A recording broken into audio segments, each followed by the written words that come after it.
Hello, hello, hello, hello.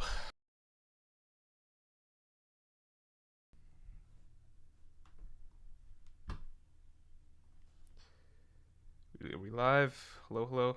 Okay. Oh, man. Hello.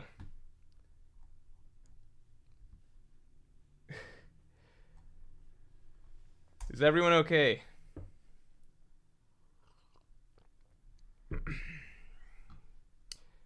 All right. I'm so sorry. I mentioned earlier that time was difficult to figure out today because there was a thing that was scheduled. Basically, a friend of mine is moving to Japan, and it was impromptu decided that today was the day that people are giving him a basically a bit of a send off dinner thing, basically. So it was decided to be today at the worst possible time for me, considering my stream schedule. So for me, it was basically like either I'm late to, I don't know. I tried to schedule things around. Sorry about that. Probably in retrospect, should just bump stream to tomorrow. But I didn't want to. The funny thing. I didn't want to fuck it up for like people who are used to watching Monday streams at Monday night. But then obviously we ended up not starting even close to normal time, so I guess I fucked it up anyway for people who start Monday streams or look forward to Monday streams. Anyway. Oh no, you guys are gonna have to try harder for the audio thing next time. Because you guys already blew it once, so now it's like Boy Who Cried Wolf, you know? For those of you who don't know, who are tuning in, the last stream, I was tricked towards the beginning where everyone in chat spammed that they couldn't hear me. So it worked for a solid 2 minutes. Now you guys are going to have to try harder. Alright. Anyway, sorry about that. It's just the way things went. I also I did a thing where like I set a time limit. I'm like, okay, I'll be there for this amount of time and then I'll leave. But then, and that was when I scheduled the stream for a rough estimate. But you know how things go. It is what it is. Alright. Anyway. Gunner455 says, Morj, thoughts on leaks drama? Leaks drama? Oh, just that OP scans is gone? Oh, yeah, that's good. I think we can all be happy, right? Like, is there anything we lost at all from this? No. Literally nothing. I think we're all good. We lost nothing. Alright. We gotta figure out how to kill these admirals in... Man, I don't know if I've got the mental juice to do this right now. Let's see. Let's get the stream likes up to 100. Let's get the energy up.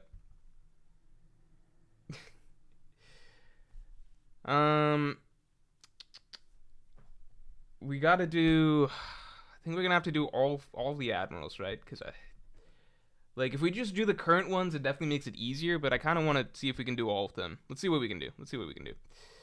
Okay. Alright. Let's get to it. Again, sorry for people who had to end up waiting like a long ass time. It's just, yeah, it's the way it is. I bumped the stream time back, then I bumped it forward, then I bumped it further back, and then I was just gone, so I couldn't even edit it. Alright. We're gonna use Microsoft Paint, as per usual. Let's load up the usual stuff. Tala says, okay, audio is genuinely occasionally bugging. Nice try. I'm kidding. I know that there's some issues with the mic once in a while. We'll figure it out one day once it gets bad enough. Jordan Vance's TCB is gone next, Morj. So one thing that I don't know. I don't know the details of how people like get caught in Japan for this sort of thing. I don't know. But I will say that if TCB gets caught, it is a huge loss for the One Piece community because the Viz scans are ass. They're so bad. They're crazy. They're so fucking bad. It's insane. They're so bad. Like, you can't read. They're unreadable. The chapters are genuine. They're not unreadable, but it's you're reading such a weird version of One Piece. It's just not even enjoyable. No dialogue sounds natural or fluid. Characters sound just very off, stilted. It's not enjoyable. I don't care if TCB uploads chapters on Thursdays, Fridays, Saturdays, Sundays, or even the fucking day after the official comes out. That's fine. Upload it when you need to. But we need the good translations. We need TCB's translations because it's the only thing that's stopping us, that's holding back just a single universal Viz monopoly where they just feed us garbage, right? We need TCB around. So TCB, do what you got to do. If you got to upload chapters Friday, do it. Saturday, do it. Sunday, same day as Viz, do it. Just give us the good translation so we don't have to read Viz's garbage. Sean Easton, thanks for the 5. You need to, dude, seriously, you need to schedule stream when you are going to be here. We know you have your reasons, but either cancel or set it at a good time. Oh my god, and then this comment has a bunch of likes. I didn't even know you could like comments. I know that it's I know that it's bad. I know that it's bad. Today was extraordinarily worse than usual. But today was one where I physically, not physically, but, there was just no logistical way for me to schedule it, accurately because there are too many moving parts. But yeah, in general, outside of today, yeah, it is not a good habit. And I think I gotten too used to being like, okay, once I set the stream time, then there's like a 30-minute window to start the stream. We'll try and do better starting next stream. No chapter this week, so we can't start this Thursday, right? In a break week. But probably following stream, next Monday stream, we can do better. Behenort, thanks a lot. You know, Morj, I'm probably not sleeping today, but good luck to your bestie. I mean, it's a friend. Anyway, I'm gonna play more Stormblood today. Hope I don't fall asleep midway. Stormblood. What's Stormblood? What's Stormblood? Stormblood. Oh, Final Fantasy. Oh, is this a new one? Alright. Okay.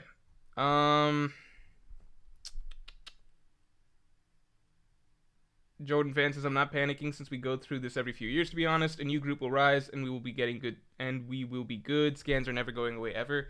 Yeah, but it's also just like once a new group comes around. So the cycle is weird just because it's like, so when TCB first started doing this, right? They weren't good at translations either. They kind of had to slowly get it going. So I remember the previous one got axed, and I think it was around, I want to say it got axed around, I feel like TCB really rose up in 2022-ish. I might be wrong. Maybe it was a little bit earlier, but I feel like, it was earlier than that. I don't know, I'm saying 2022. I feel like it was in the 900s, in the 900 range for chapters. I think that's when TCB rose up, I believe. And from my memory, from my recollection, their translations were really, really bad initially. They were really bad, and I used to shit on TCB's translations, and then bit by bit, it was very incremental, but they slowly got better. Maybe we would have seen the same thing with OP scans, because I know some people are saying that they're starting to get a little bit better. I think that they were starting to get marginally better as time went on. But I think that they were still short of TCB, for sure.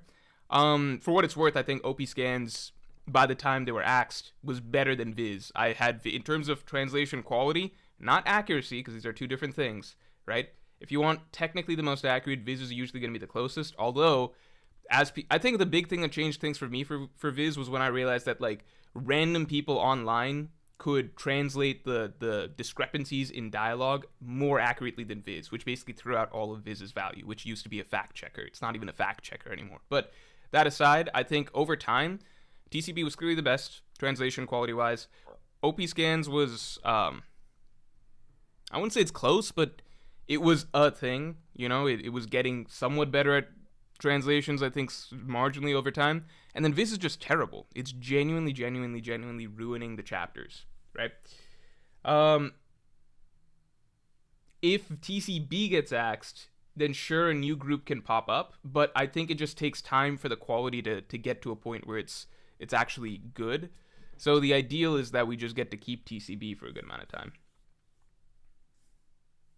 Manga stream and Gemini's box. It used to be Gemini's box.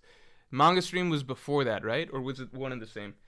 Behenort, thanks a lot. Gemini's box got axed right before he laughed chapter. Yeah, I feel like it was in that range. Yeah, 4 or 5 years, that seems more right. I think I just underestimated how far back the 900s, the 950s were. Anyway, Flip says Viz has such clunky ass dialogue. Yeah, Viz dialogue is just terrible. Okay. What were we doing? We're doing something. Oh yeah. All right, let's get this shit up. All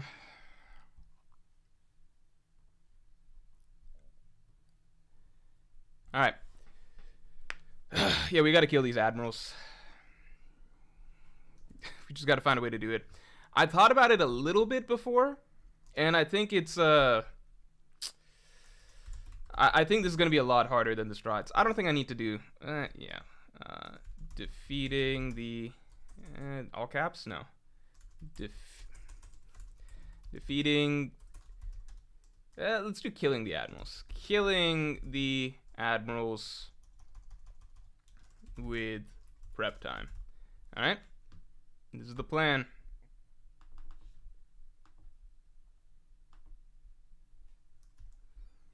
Okay.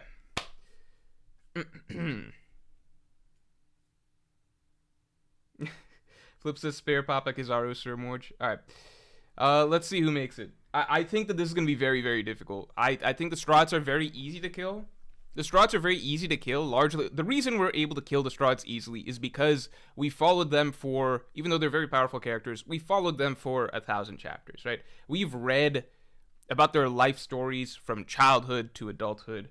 We've seen them in their everyday, just interactions. We've seen so much of them. We know all of their weaknesses. We know all of their weaknesses, their little vices, the things that are their little Achilles heels, right? We don't have that for the Admirals, really. Not nearly as much. The Admirals, we have so much less information about who they are as characters. This is going to be very, very, very difficult. So I'm not coming into this one confident that we can pull it off. I feel like we can kill maybe a few of them. Maybe a few of them if we really put our heads together.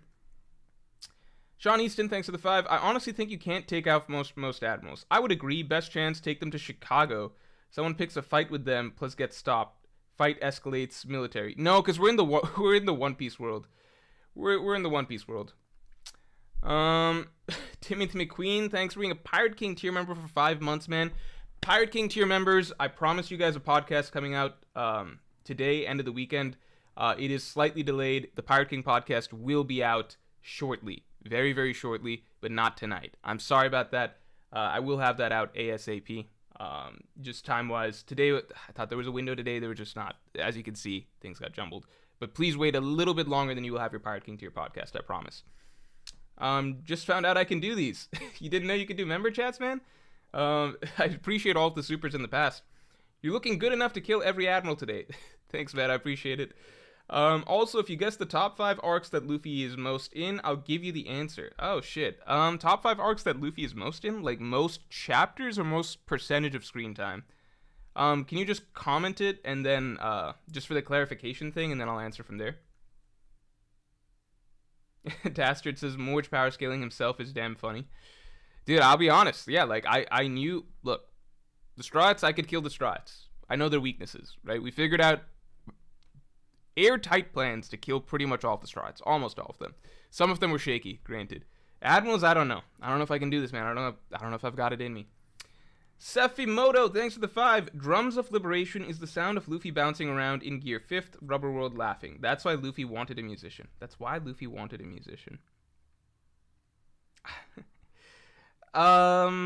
Okay, I could see that being a thing. I also don't know if that's why Luffy wanted a musician. If there's Rubber World, like a thing that people have talked about in the past where Luffy turns the entire environment into rubber and springs off of it, kind of like Bellamy did, that's cool. I could imagine that being a thing. I think there was a period of time where people thought that alone was what Gear 5th was going to be. This was before we got Awakening and all. No, people thought Awakening would be. Right? Yeah, people thought Awakening would be Luffy doing what Doflamingo did, what Katakuri did, turning all the surroundings into rubber. Now we obviously know otherwise.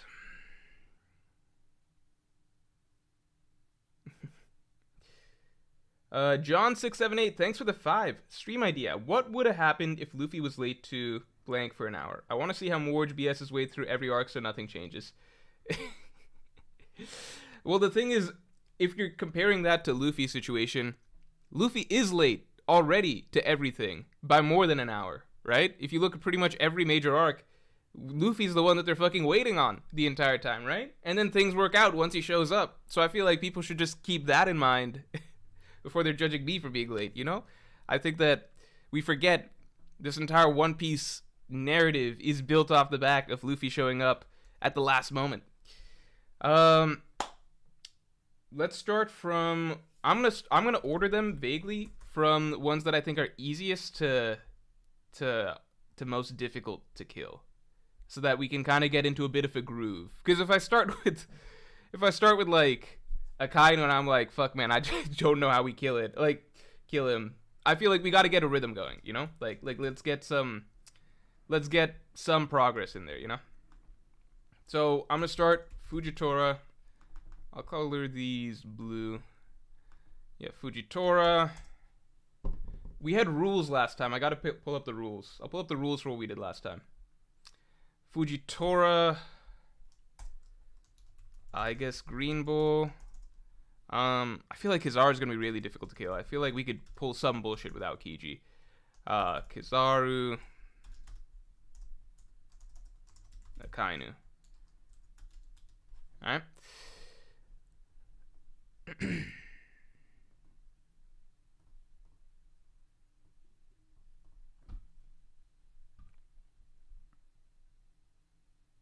Fuji's the most difficult one? No, he's fucking blind. If we can't kill a blind guy, this is not power scaling, by the way. This is just purely, like, power scaling is how would they do against each other. Alright, this is more like, from what we know of the characters, could you concoct a plan to exploit a weakness? Fujitora literally has no eyesight. He is genuinely a blind man. If we can't figure out a plan to kill a literally blind person, then we're fucked against the rest of the Admirals. Because guess what? The rest of them are not disabled. So if we can't even kill the handicapped one, the fuck are we gonna do to fucking Akainu? You know? Again, it's not power scaling. I'm not saying Fujitora is weaker. Like, I'm not saying he would lose to Green Bull in a fight or something. I'm saying that for us, for exploitable weaknesses and shortcomings these characters have, like, what, you know, what can we do? I think the blind guy is our best start. I think that's where we begin, and then we work from there. And if we can't do anything to him, then the fuck are we gonna do to everybody else? Let's get the likes up to 100 before we begin. And let me see what we did for the Straw Hats video. Killing the Straw Hats. Let's see. Let me see what we did for that.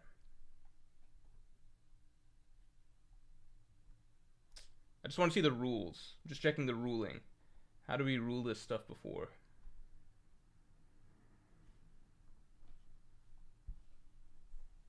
Roman's Desensis says Morj got Shanks' observation killer skill.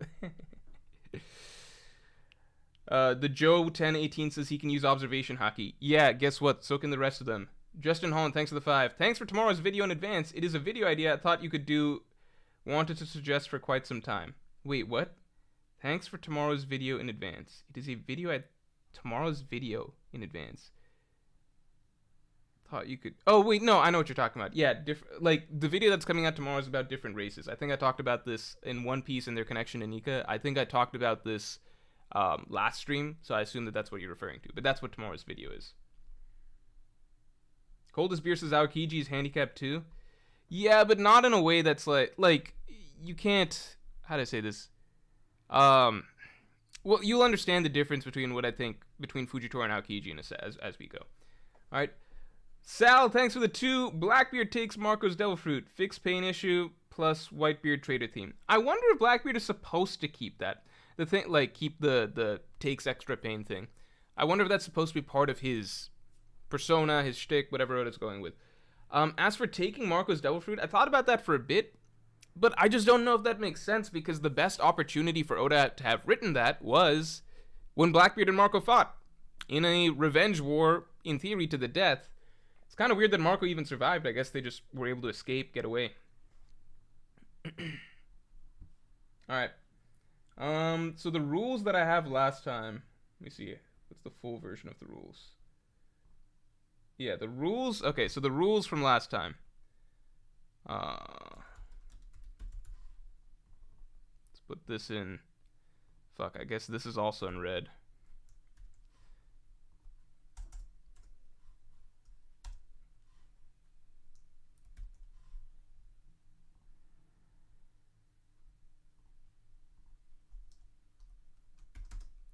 Fuck.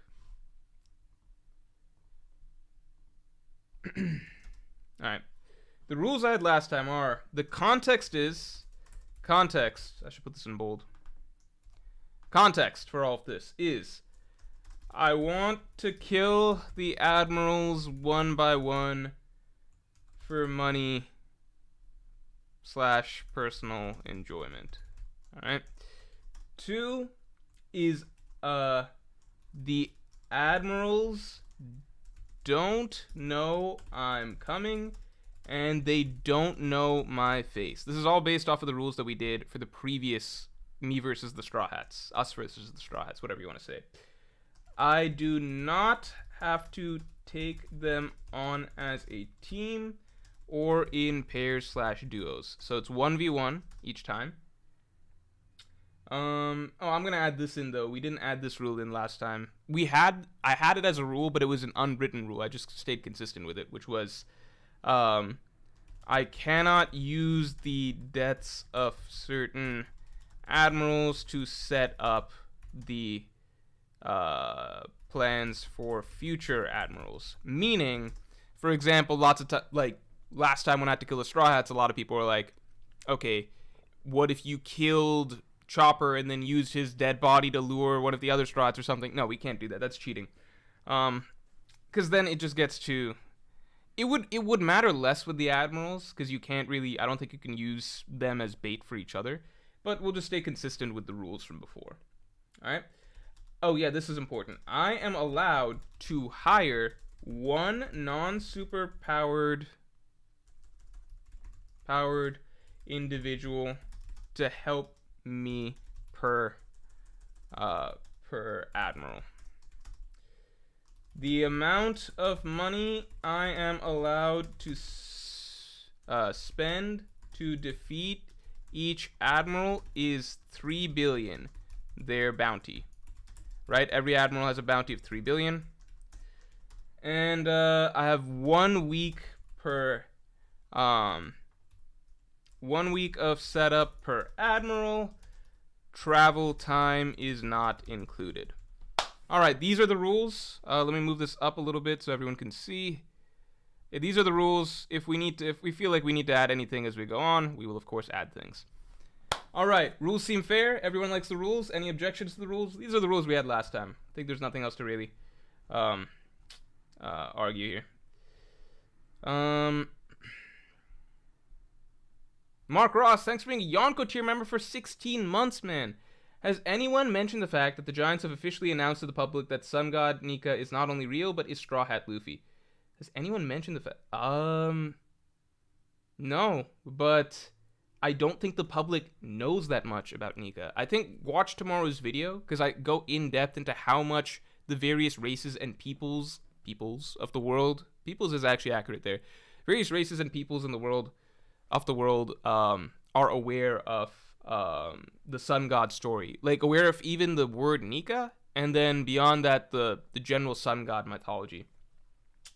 Behanor, thanks a lot. About recent podcasts, I would argue that the Celestial Dragons are cartoonish evil, but then look at the news and say, yep, that checks out. I've seen people say that before, so he's talking about a recent Yonko weekly podcast that I put out. Also, I really believe Celestial Dragons are going to be the greatest villains ever by the end. I've seen people say, well, you think the Celestial Dragons are cartoonishly evil? Have you seen the news? Like, have you seen the real life? It's like, yes, I get it. Like, billionaire, like, super rich people, bad, etc. But the reality is, like, the way Celestial Dragons walk around literally in physical bubbles, riding naked human slaves, it's different. It's not this. It's not actually the same as the real world. It is an exaggeration. It is a deliberate caricature. Right? Like, Celestial Dragons literally speak in terms of words like they're basically outright saying, ha ha ha, I'm evil. That's practically what they're saying. Real people don't actually act like that. You can say, like, well, essentially their actions and their viewpoints are, like, there's heavily overlap probably with Celestial Dragons, that's fine, but it's not Celestial Dragons are clearly a caricature or exaggeration of the type of people that we see in the real world, right? It's not the same thing. Like, again, the thing is that in the... How do I say this? One thing that I was getting at in the most recent podcast is that everyone in the One Piece world that we have seen of so far that's a commoner views the Celestial Dragons as outright evil. right? That's just the way that they're talked about. That's the way that they're viewed as they walk through the streets, etc. If you want to get into rich people and capitalism, etc., in the real world, like, a large percentage of people don't view like there's a lot of hero worship for really, really rich people in the United States, at least. I don't know as much about other countries and cultures, but it's not the same as celestial dragons. Like, as soon as celestial dragons were planted into the One Piece government, into the One Piece world, it was like, okay, even though there's a lot of nuance and gray area to how, like, commoners generally view the Marines as good, they view the world government as good for the most part, there's no nuance or anything like that being suggested with the celestial dragons, because people outright view them, like, every person that we've seen talk about the celestial dragons views the celestial dragons as evil. Everyone's terrified of the celestial dragons, everyone's scared, no one's like, oh boy, the celestial dragons, like, these guys are the fucking best. That's the part where there's a big divergence from Oda mirroring how things are in like the type of dystopia One Piece is from the type of dystopia you see in the real world. Everything world government and Marines and down, it's very similar. Celestial dragons, we don't actually have something like that in the real world, where everybody, at least in terms of people's outlook, everybody is united in fearing or disliking or hating this particular group of power, right? In the real world, the super rich, etc., like, Elon Musk has a ton of fans, right? Like, fucking Taylor Swift has a ton of fans. Like, people like the super rich. A lot of people like the super rich. Even people who don't like the super rich, they probably have some celebrities that are super rich, or some people that are super rich that they do like and respect. Like, it's just different. We don't view Jeff Bezos, or like the larger population doesn't treat a Jeff Bezos the way that the One Piece people are literally running in fear from celestial dragons when they show up in town. It's very different. Anyway, Brank's Drums of Liberation says Green Bull. Green Bull's part of the system. I'm talking about commoners. Like, the whole idea when we're talking about dystopia is we're talking about how does the general populace perceive the way the system is set up, right? Green Bull is someone that's part of the system. He works for the Celestial Dragons. He's benefiting off of the system that they have set up, right?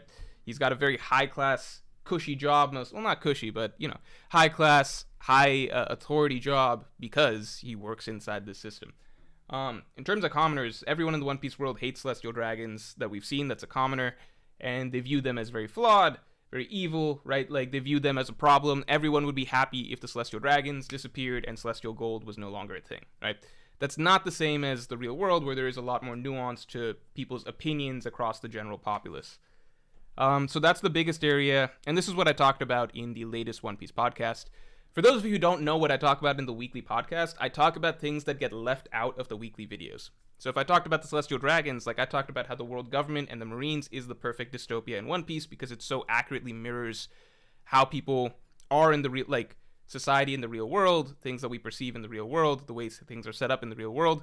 Celestial Dragons I talked about in the podcast because it's a sharp divergence into more just like, we gotta beat up the bad guys, like, clear bad guy that everybody hates, shonen hero will beat them up, that type of thing, right? Which isn't bad. I made it clear in the podcast that ultimately that's necessary to resolve the story of One Piece in a satisfying manner.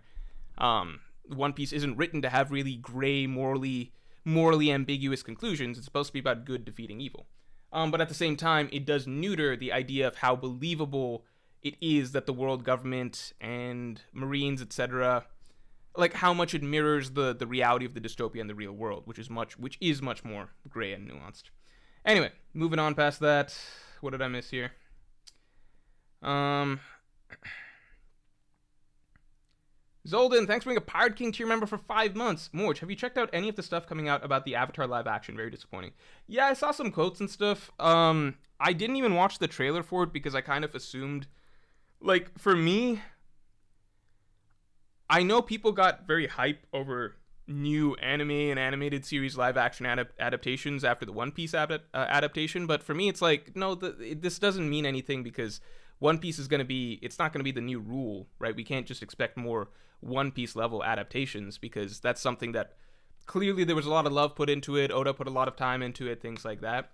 Avatar, I think it's been known for some time that there was creative divergences between the new people and the Netflix show people, so it was doomed to probably not be good from the start. I didn't even bother watching the trailer, even though I like Avatar: The Last Airbender quite a bit. I've seen the quotes are just, it's standard Netflix type mentality, so it's not super surprising. But yeah, I doubt that the show will be good. Timothy McQueen, thank you for the 5. You took too long. Here it is anyway. Water 7. Oh, so it is percentages. I'm sorry. Water 7. 700. Wait, what? Wait, I don't get it. 752. 10%? Wasn't the original question about... Yeah, like what percentage... What do you mean 752? Like chapters, panels? Okay, I'm just going to go by the percentage. 10%, Wano 9%, Dressrosa 8%, Whole Cake 7%, Alabasta 6%. I would have thought Impel Down or Marine Ford would be the ones where he takes up the most percentage. But I guess he's missing for a lot of those because it's like other characters taking the spotlight then. That's interesting. Kito the Far, thank you for the 10. Hi, Morji. Sorry for being gone so long. I finally got a well-paying job and got busy. No, congrats, man. Good to hear. I lost it all last week, though. The ups and downs of your life are endlessly amusing. Hope all has been well. I'll be cheering you on. Can prep involve looking for fruits? Yeah, it has to, because you can't just get magically gifted fruits. Unless we can assume it's like maybe I don't know. You can buy devil fruit users on the black market, right? Oh, yeah, let me add this, because before people got really upset with some stuff. Just to be clear, morals are off. Can everyone see this? Morals are off. Alright? So I don't want anyone getting angry at me. Like last time we did a can I kill the Strahds with prep time thing, people were like, Morj, you can't kill this kid or this cat or something. I'm like, these aren't real situations. None of this is happening. These are fake characters. This hypothetical will never actually take place. No one will be hurt. I will blow up a baby if needed to kill some of these admirals in this hypothetical. In real life, obviously not. Okay, this is all made up. So morals are off. Forget a baby. I will allow like entire islands to die off if needed to kill these admirals. There are no morals on for this hypothetical. All right, this is purely for fun.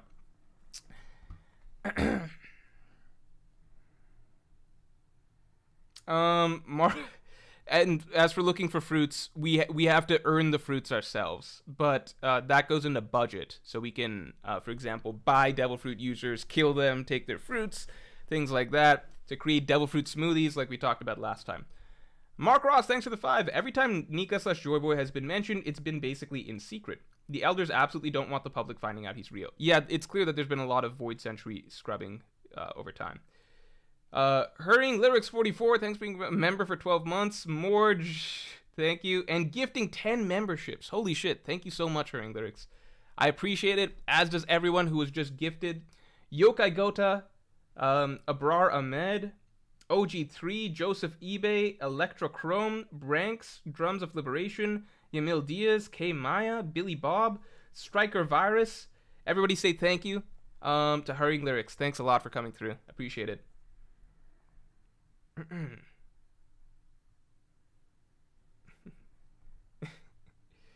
Hurrying Lyrics 44 says, Morj, I haven't been here in a while. Thank you for the 20 on top of everything else. I've been busy, but how are people viewing Gear 5th? I personally am tired of characters hyping it up. Also, I still think it's a bad form. I think that you'll hear a mixed group of answers in terms of like how people feel about Gear 5th. I think that I think the majority of people really like Gear 5th. I still like Gear 5th. I think the concerns that people have regarding Gear 5th are for other things, like how it affects. Like, I enjoy it really conceptually, and I have fun every time it's been on page so far. For the scenarios, it's been on page for so far. I think the concerns are basically how it affects the tone of the story going forward. The video I'm dropping next week, not this week, next week, goes very in-depth into Gear 5th. I think some bad arguments that people talk about, and I think a lot of people are missing kind of the core issue that... Not the core issue, but like there's a central argument to what Gear 5th, how it changes the story. Like, because you get a few categories of people, which is some people don't like Gear 5th because they don't... Like, the general idea is like it hurts the hype or the level of drama or seriousness you can hit, right? So then you have some people who argue that, well, One Piece has always been like this. Then you have other people who argue that Gear 5th doesn't change the tone at all, and that it's still just as serious with Gear 5th. Like, you have a litany of different arguments regarding how it changes the story. Some deny that it changes it at all. Some argue that One Piece is, again, like, it's never serious or something, or like Luffy can still be serious in Gear 5th. And I think they're all circling the core issue with that, or not the core issue, but like the core argument that it's something that can't be determined whether or not it's good for the story or not right now. What we need is basically, like, the short version of it is what we're waiting on still is a storyline like an Alabasta or like an Enies Lobby or like any of these arcs that involve Luffy being very personally invested and very serious throughout the arc, and then seeing how that plays out in a Gear 5th fight at the end. What is the tone like? How is Gear 5th written then? Is Gear 5th even used as much? Is Luffy's persona totally different? Does Oda just cut out a lot of the gags and stuff? That's what we're really waiting for. You can't judge it off of stuff like Egghead because Luffy hasn't been serious for most of it. Like, Egghead has not been a very personally investing arc for him. It's the same thing, like, Gear 5th to me still worked in Wano with Kaido because, like, it was something I didn't enjoy for the majority of the arc, but I thought it's fine with Gear 5th's introduction, which is that Wano wasn't that serious of an arc for Luffy. You compare, like, Wano's Luffy storyline to, like, Luffy's Enies Lobby storyline or, like, the Alabasta storyline. Luffy had very, like, he was pretty lighthearted and whatever, like, throughout all of Wano. Like, you even get to the, like, they're sailing to Onigashima and Luffy's planning a party. The fight's starting and, like, Luffy's having fun. They're going up the stairs and Luffy's, like, joking around and stuff. They're fighting, like, he's fighting Kaido. The entire time he's fighting Kaido before Gear 5th, it's not like Luffy versus Lucci. It's not like Luffy versus Doflamingo. It's not like Luffy versus Crocodile. Luffy's laughing and having fun and giggling with Crocodile the entire time.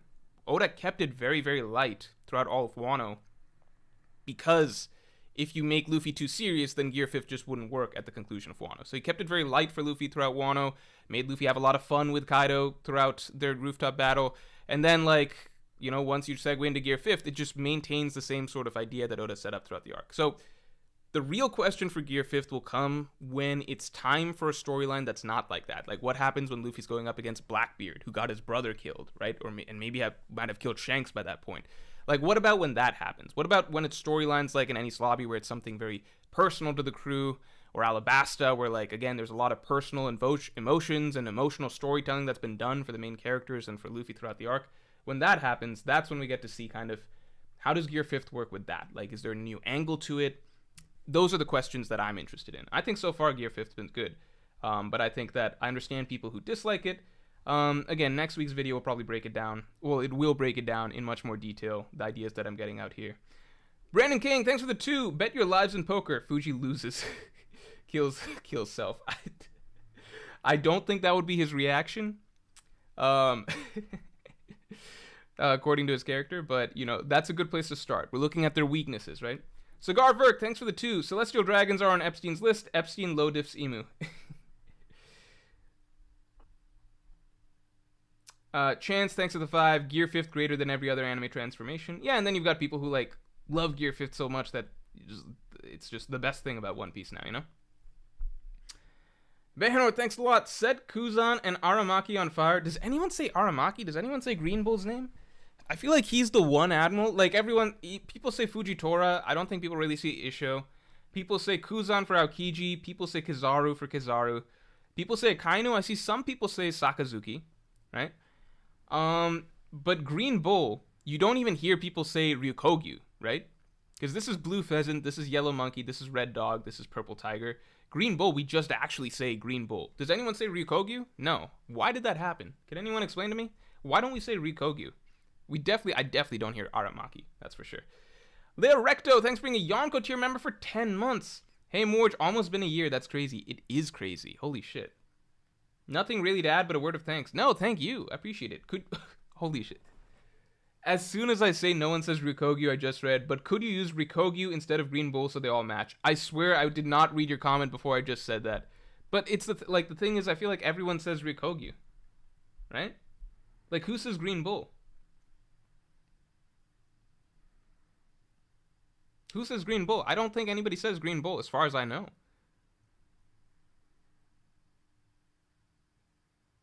Ryukogyu is harder to say? Yeah, it is harder to say. It is harder to say. Whereas I think for the other ones, like purple tiger is a bit more of a thing to say than Fujitora. Blue pheasant, who the fuck's gonna say that? Yeah, Clifford the big red dog. Okay. Do I change Green Bull? I don't know. It just seems, I understand it lines it up with everybody else, but it feels wrong.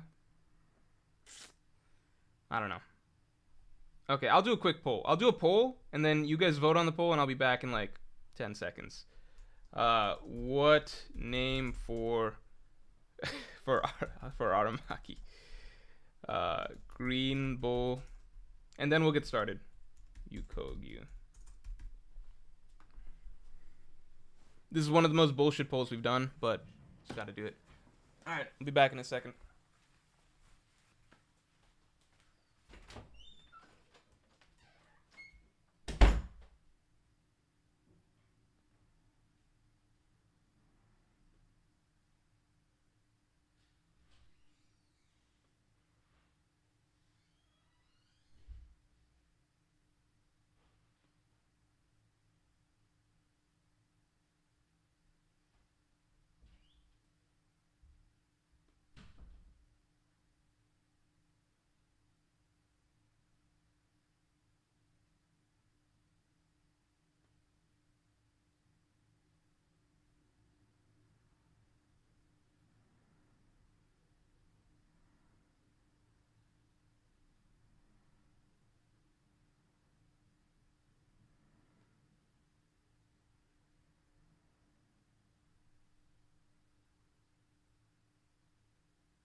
All right. All right, Green Bull stays. Dre hit him up, says Morj. Are we assuming you need Sea Stone or can learn armament hockey? I will not be learning armament hockey for this. It seems like a lot of trouble. Luffy took 2 years to get that shit down. And at the end of the day, even if you learned armament hockey, you're not going to beat an Admiral in a week with armament hockey, right? We're going to use Sea Stone if needed. Luckily, Sea Stone works on all of these guys.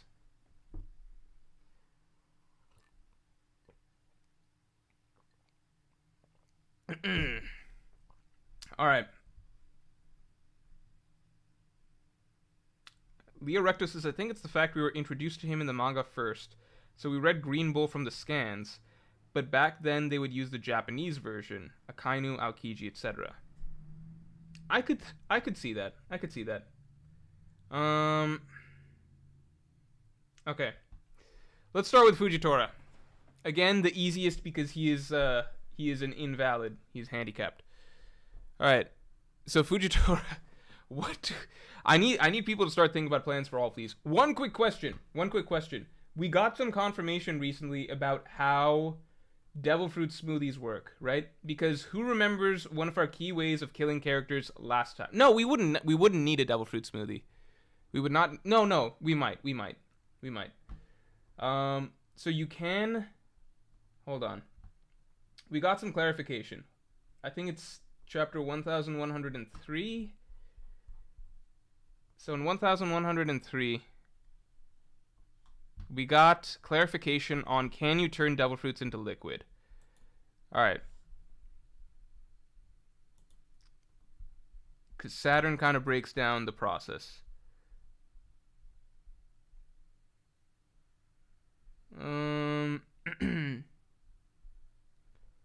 Let's see. We conducted experiments to determine whether extract infusions could be given could grant a baby an ability without feeding them the fruit normally. Okay, so that's not. So it seems like extract infusions are a thing. So you can just you can have an admiral just drink poison, fruit of 2 devil fruits, right? All right. No, could grant a baby. No, but the thing is, like, it seems like you need very advanced science to be able to do that. Eyes says, I skipped your super. I'll catch it. Give me 1 second. Yeah, we don't have the level of science, I don't think. Like, we have 3 billion berry, but I don't think we could. It sounds as though it's a process to liquefy devil fruits. Interesting. Yeah. Okay, so devil fruit smoothies are off the table. We cannot do that. We just have to get them to eat a fruit normally, which is very difficult. Makes our job very, very difficult here. Alright, I think we can still figure it out. Did I miss anybody else? Let me just check. Eyes96, thank you for the 5. Funny stream name for figuring out various ways of using devil fruit juice method to off the admirals. Funny timing, but unfortunately, we can no longer use devil fruit juice method. It has been disproven. Not scientifically possible. Alright. Yamil Diaz is along the right track in terms of what I think the key to killing Fujitora is. So I think the simplest way is we just deafen him. And I thought about it slightly. I feel like a really, really, really loud, high-pitched noise could do it. And again, we have 3 billion berry to work with. So I feel like if we set up a scenario,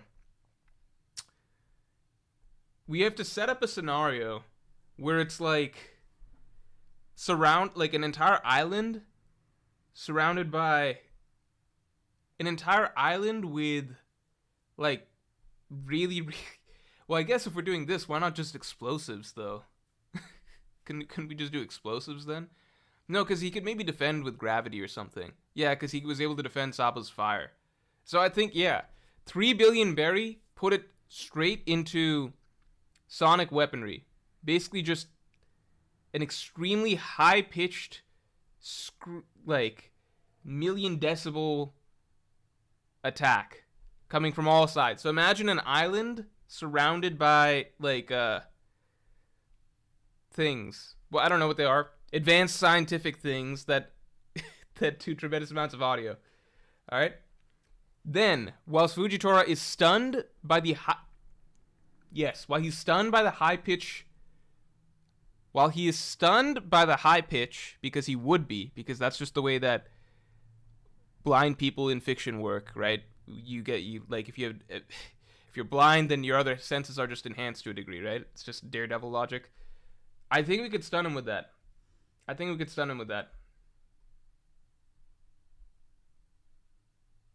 Cosmic Cookie says island level observation hockey. He's just going to sense some shady stuff is happening. No, but we set it up beforehand. So we set it up the week beforehand. And then what we do for the island to draw him there is... I don't know how we draw him there, man. He has no bait. Some sort of injustice? Okay, I got it. So morals are off. Here's what we're going to do. Okay? Wait, Banward says you didn't read most of my super post Aramaki lol. Fuck, did I? Sorry. Let me catch that. I'm so sorry. It's because I know I've like a bit of a I know that I ended up ranting on that.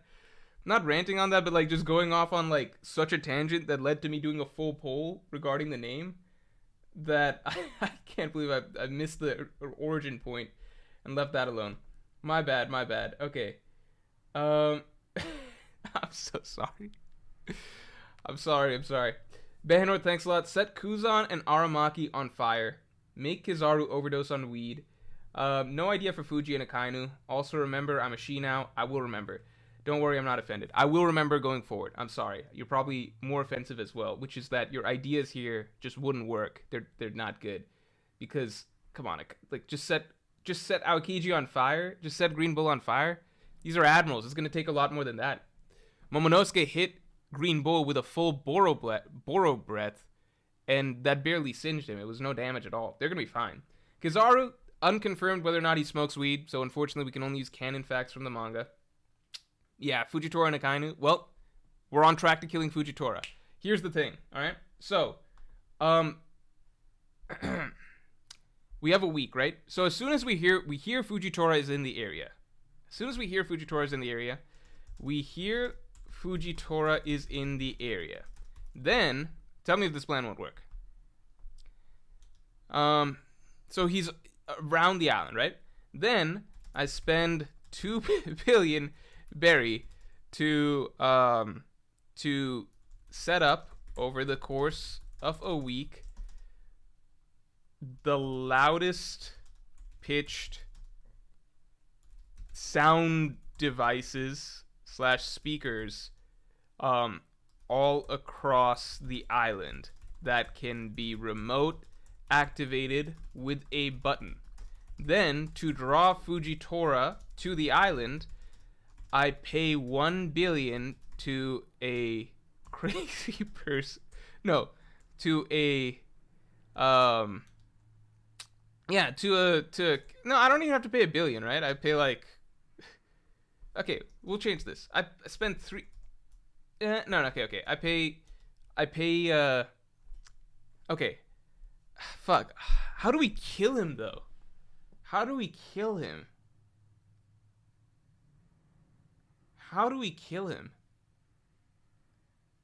Because I can pay. Oh, Sea Stone Bullet. Okay, there we go. Okay. I pay a sniper to kill like hundreds of people on the island. Yeah, I pay a sniper to kill like hundreds of people on the island. Fujitora, being a man of justice, will come over and I activate the sound devices, stunning him. He is blind, so he is extra susceptible to sound. And then the sniper kills him with Sea Stone Bullet. 1 down. That'll do it for Fujitora. Guaranteed. Tell me that doesn't work.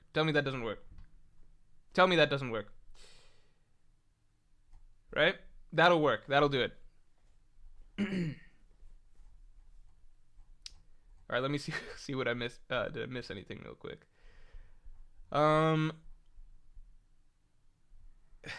Behanort, no, we covered this. Deshaun Comedy, thanks for the 2. Just watch Citizen Kane, Godfather, any other Rex. I mean, like, what are you asking for here? Because, like, are you just trying to watch movies that are generally considered the best, like, American films of all time? Because those are 2 good ones to start with. But at the same time, I don't think Citizen Kane... I mean, so I did a whole video on Citizen Kane in the Movie Morj channel. So I fully respect what that movie did and why it's so widely why it's so widely praised and how much of an influence it had, and just how ahead of its time it was. Because you really appreciate Citizen Kane a lot more if you go back and watch movies before Citizen Kane, because it's night and day just how much it put together filmmaking techniques all into one movie. Okay, but I don't think it holds up that much in terms of entertainment value today. So for me, it's like, are you just trying to watch movies that are considered very historically great? Or do you want to watch good movies? Like movies that you will enjoy. Godfather, I think, holds up perfectly today. And I have a hard time imagining some era where it won't hold up well, because it's just, in terms of the actual storytelling, writing, character writing, dialogue, acting, etc., it all feels very modern and much better than most movies today, obviously, modern-wise, in terms of, just in terms of how it excels in each category. But Citizen Kane, you can definitely tell the acting, the writing, it is from a different era, right? Godfather is post, I guess, modernization of cinema. So it depends what you mean by that. Because, if you just want to watch, like, another really great movie, you could go fucking watch,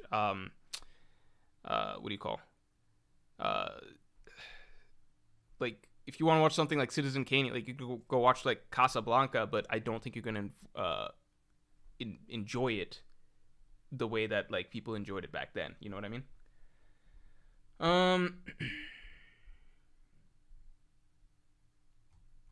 Yeah, I think this works. I think this just works.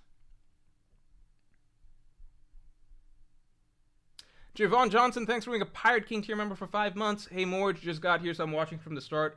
What arc do you think is the most average in One Piece? Not terrible, but not the best. That's a great question. What arc I think is the most average is probably...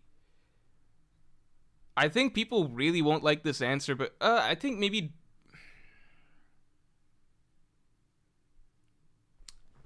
I think, honestly, like, people won't like this answer, but I think, like, Dressrosa. Or, no, Skypiea. I think Skypiea is the definition of, like, the most... To me, it's, like, the most average arc in One Piece.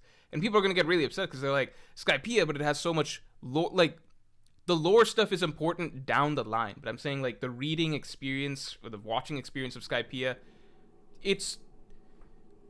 like, people weren't nutting over Skypiea the way they do the first time that they read or watched through it. You know what I mean? And I think even a lot of the people that hold Skypiea in much higher regard today, it's not like they actually went back and rewatched or reread Skypiea. It's just that now you know, oh, these hints were in Skypiea. That makes Skypiea a really good arc. It's like, go rewatch or reread that.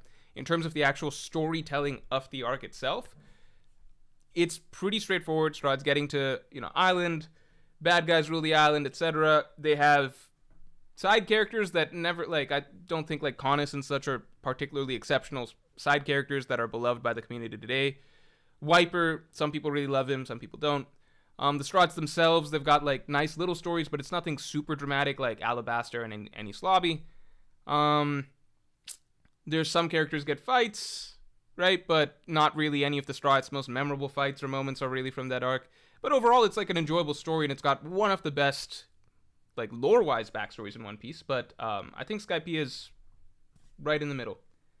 I don't think anyone would say it's... I mean, people could... There's obviously people who say everything, but I don't think most people consider it a bad arc. But, like, if I'm going through One Piece again, I'm like, okay, we just got off the high of Alabasta. I know Water 7 Enies Lobby is coming up soon. Okay, first we're gonna go through Skypiea. I'm not looking forward to it. I'm not dreading it. Like, oh, we gotta get through Skypiea. But it's not... for me, it's like, okay, it's just an average stretch of One Piece before getting to, in my opinion, the really good stuff. There's, like, Gian says Skypiea ending chapters in connection to Jai were peak. That's the thing, like, you're asking for an average One Piece arc, right? Which means that there's going to be really, really good moments because One Piece is a really great series, right? The average One Piece arc is still a really good arc. It's just, and it's going to have some really phenomenal moments. It's just not usually what people are... I don't think it reaches the highs overall as a full storyline as certain other One Piece storylines, but I don't think it's as bad as other One Piece storylines. That's it. Ahmed Boo says, go back to Dressrosa. I don't even know how much people like Dressrosa, but for me, it's pretty much average. I don't think that it's, it tells... I feel like Dressrosa is one of the most by-the-numbers One Piece arcs imaginable. The only thing that really stands out about it is that it's more bloated than the average One Piece arc. So there's more focus on side characters, but also I think it's a case of quantity over quality. Like, I would take Alabasta with its tight focus on just Vivi, and just Koza, and to some degree King Cobra and such. I would take that any day over Dressrosa's, like, here's 50 Coliseum fighters, and then here's, like, Rebecca and Kiros and, like, Violet and the Tontadas and the whole royal family and Riku, and they're all just in the arc and they're all a big deal, and just by the way, the whole arc is going to take place in one day on a really fucking small island, and it's just a bunch of shit. At the same time, the story is like traditional One Piece narrative, in terms of how it's set up. There's just not a ton to say. Like, you got a good villain, like some say the best villain in One Piece, but then at the same time, like, other parts aren't as strong. It's not that emotionally powerful of an arc for most of the Straw Hats, but, like, they're invested to some degree. AJ Acklance is like Corazon flashback, God Usopp peak. Again, it's like, I'm not saying Dressrosa is a bad arc. It's gonna have really good moments. Like, God Usopp is a great moment. I don't think it lands in, like, the top 5 of Usopp moments, though. Because Usopp's got a lot of really, like, compared to Water 7 and Enies Lobby, or Alabasta against Mr. 4, etc. I think Usopp has a lot better character moments in other arcs throughout the series. Dressrosa has good stuff. Law's flashback, Law Corazon flashback, really good. these are all small parts of like a much bigger picture. So it's got its highs, it's got its lows. I put it as an average One Piece arc, basically. Yeah, how the Coliseum fighters become the Grand Fleet is great. It is good at the end, but while we're following most of the arc, you're basically reading, like, the experience of reading Dressrosa is genuinely like, okay, it's been 40 chapters, and we're just focusing on the fights of, like, Sai from the Coliseum, who at the time, like, now we're more familiar with Sai, like, again, Grand Fleet, we kind of welcome him more, but it's like, okay, we're focusing on the grandson of Chinjiao, who already feels like very side charactery and not that important.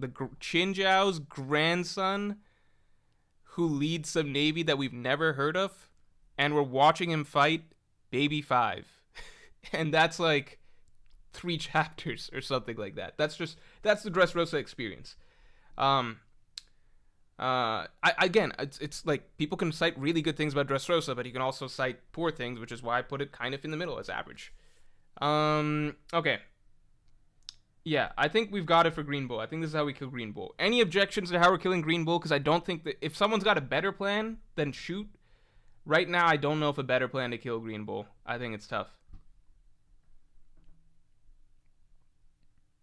Behano, thanks a lot. With Green Bull, I think you need to cut him off from sunlight and soil, maybe send him into space. Also, I loved Skypiea before it was cool. Yeah, I mean, I know there were Skypiea fans before Skypiea became popular to like. Ah, shit. We're gonna need to... Okay, the eraser function. No, we figured it out last time. It's the brush. Brush. I had to turn the thickness up. Like this. And then we're doing this. Oh, no, the primary color. Okay. Something like this. This is how we erase. They made it so fucking complicated, man.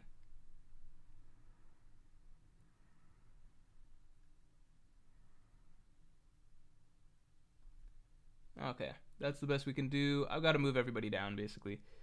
Alright, so we got Fujitora done. Anyone got better stuff for Green Bull? Anyone got some better stuff for Green Bull? Or for Fujitora, my bad. We're gonna do Green Bull next. So cutting him off for... Yeah, you had Skypiea lovers before everything else, for sure. I personally think the strongest part of Skypiea is the Nolan Kogara flashback. If some people I'm sure think it's the best flashback in One Piece. I wouldn't be surprised if that's an opinion some people have. I think it's a really, really good one. Just because the fallout of it is so significant, right? It's not just like some flashbacks. It's like the fallout strongly affects the character journey of one character. Nolan Kogara, it's like this is the story that led to several 100-year long just civil war and conflict and, you know, hate and all of this stuff and misunderstanding. It's a really, really tragic one if you think about it in the full scope. As for the killing Green Bull part, I don't think he, like, how do we get him to space? That's the thing, like, get him to space? I don't know. He's also not literally a plant, although it does seem like he can absorb nutrients through photosynthesis, as implied by his first appearance. Anti-gravity gun.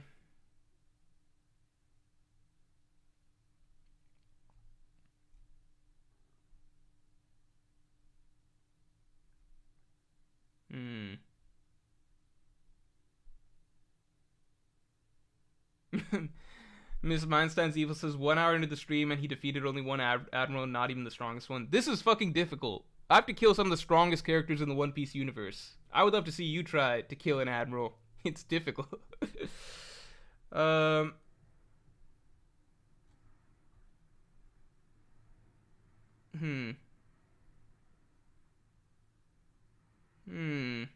I don't really see anything else with...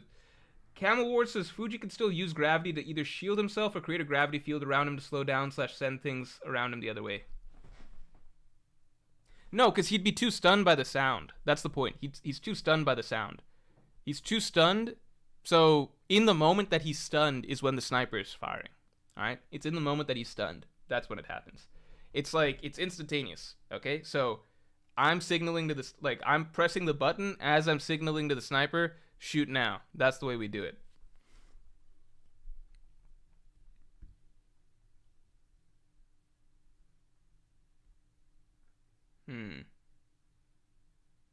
Oof says Fuji ain't dying from that, bro. I mean, it's so let's say he's at least the sniper is a very good sniper. I paid $1 billion for this sniper. All right, $1 billion for this sniper. He does not have hockey because I said it's a one non-superpowered individual. It's cheating once you can use superpowers because then it's just like, hey, I'll fucking pay cross-skilled like $3 billion to kill Fujitora. That's cheating. But he's a really good sniper. He's an amazing sniper. He's like the best human sniper in the One Piece world, which is still pretty damn good. Like one non-superpowered individual, that's basically Usopp's level sniping skills right before he got his hockey bloom. And that gets you pretty damn far. Like an Usopp level sniper, that's pretty good. Like Usopp level sniper, he was sniping from any lobby pre-time skip. That's pretty good. So, a signal, guy shoots. Yeah. Nails him in the head. So let's say nails him in the head and like maybe that doesn't kill him, but the sniper's allowed to shoot again so he can keep shooting, you know? And at that point he's like too weakened from the Sea Stone bullet to really defend himself. Mr. Crescent says, I stand by it's okay to skip Skype at first watch, but it's a must watch once you've caught up if you don't want to sit through it trying to catch up. I don't think skipping Skype is good. There is a movie that came out that I guess people could watch instead. I don't think... I do understand, though, because watching Skype in the original anime, post-time skip is a whole different game. Post-time skip, the pacing is just non-existent, right? But by pre-time skip standards, I remember Skypiea was particularly poorly paced without a lot of interesting things, like plot developments happening throughout the arc. So it did feel like a very slow arc to get through pre-time skip, like even when I was watching when I was very young, you know? Compy says the second Fuji hears it, though, he activates gravity and the bullet flies away. No, Fuji is in searing pain right now, okay? He is blind. He relies on his hearing very heavily, all right? He's very sensitive in terms of his hearing, all right? This is just the way it is. The moment that this... I don't think you understand. This is 2 billion berry of the loudest, most high-pitched sound devices. This would stun anybody, all right? He's just stunned in this moment. Okay? In this moment, he is not Fujitora the Admiral. In this moment, he is just like, oh my god, I'm in pain, what's happening, right? Maybe he can recover his senses a little bit and get to shielding or whatever, but not in the moment that the sound turns on. Samir, welcome to the Yonko. Thank you very, very much for joining. I appreciate it. Pina, thanks for the 5. Looking good today, Morj. Hashtag bring back Morj Unleashed. I appreciate it. You know what's funny? Literally earlier today, I was... Actually, it doesn't matter.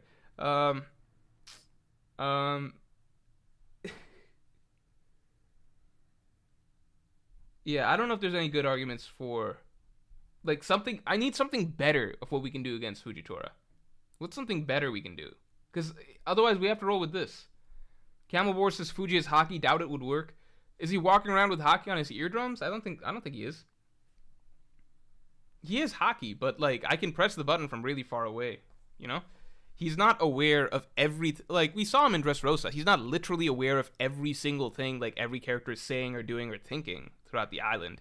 He's just able to sense a very large expanse of land, and, yeah, he's just got a wide range as necessary. But it's not like he's constantly just sensing what every character's thinking or sensing malintent at all times.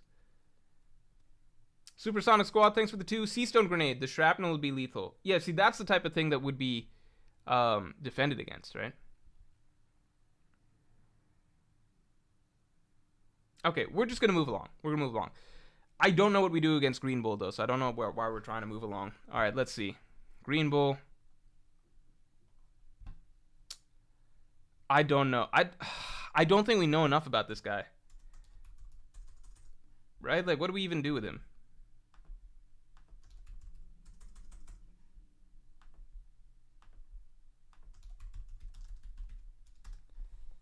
We just lack information.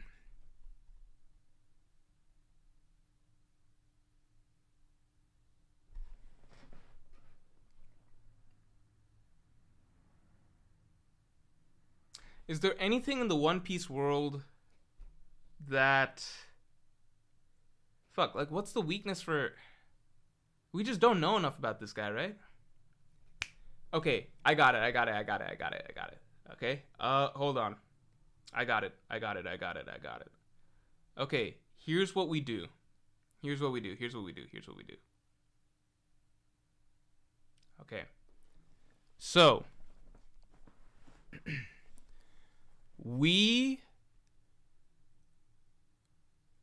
let me piece this out for a second. This one is very, very, very, very doable. Very doable. All right? Very doable. We need to use... So, we know Green Bull's weakness. We all know Green Bull's weakness. So, Keanu Reeves is on the right train. Green Bull's weakness is... Anyone know? It's Shanks, right? We know that's his weakness. His weakness is Shanks, right? All we need to do is... Motorcycle going on outside. We need to construct a scenario where Green Bull gets killed by Shanks. So, what could cause... Okay. So Shanks goes after people, like we saw what Shanks did to Kid, right? Shanks goes after people. We can't pay Shanks. We're not allowed to just pay Shanks directly. Shanks goes after people like Kid who threaten the people that he cares about. How did I kill Luffy last time? How did I capture Luffy? Okay. So last time, the way I captured Luffy was basically... Yeah, I think I know what we gotta do. We have to execute my plan for defeating Luffy. We execute my plan from the previous stream. For those of you who don't know, there was a previous stream where we took care of all the Straw Hats, okay? This one is harder, but we were able to figure out a way to defeat Luffy. So we're gonna take my previous plan of defeating Luffy, capture him. Oh no, the plan for defeating Luffy was making him eat another devil fruit, which would just kill him. How do I make Luffy just fall unconscious? The giant kid. No. There was that kid that Shanks talked to. The giant kid. How do we do this? Yokai Gota says Morj have Usopp snipe a picture of Shanks and Green Bull like he did with Sugar. No, we're being serious here. We're actually trying to, that's not going to kill Green Bull. Brandon King says Morj hire Caesar to remove the oxygen from the area. Green Bull dies. Nope. I'm only allowed to hire non-superpowered individuals. Otherwise, it's cheating. I can hire too many people. Yeah,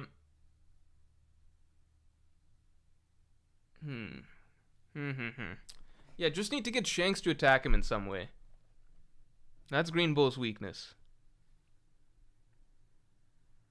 What would I do? I need Green Bull to somehow attack somehow attack some of Shanks's friends. I don't know how to do it. Green Princess says, can't you just beat all of them with devil fruit smoothies? No, because the chapter 1103 established that you can't easily make devil fruit smoothies. It's like a scientific process. Kenny says, didn't he say he would do anything for a pretty girl when he was first at the Reverie? You're right. He did say that. Okay. He did say he would do anything for a pretty girl when he was first at the Reverie. You're right. Okay, so here's the plan. So, great call right there. I think that's the weakness that we were looking for.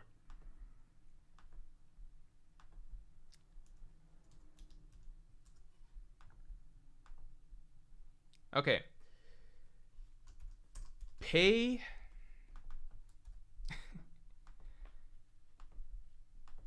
a pretty girl to ask Green Bull to what?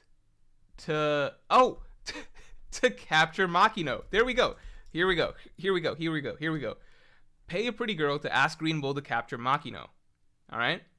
And to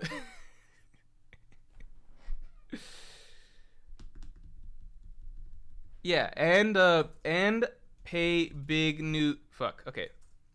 Pay a pretty girl to ask Green Bull to capture Makino, and pay Big News Morgans. No, because I'm only allowed to pay one person.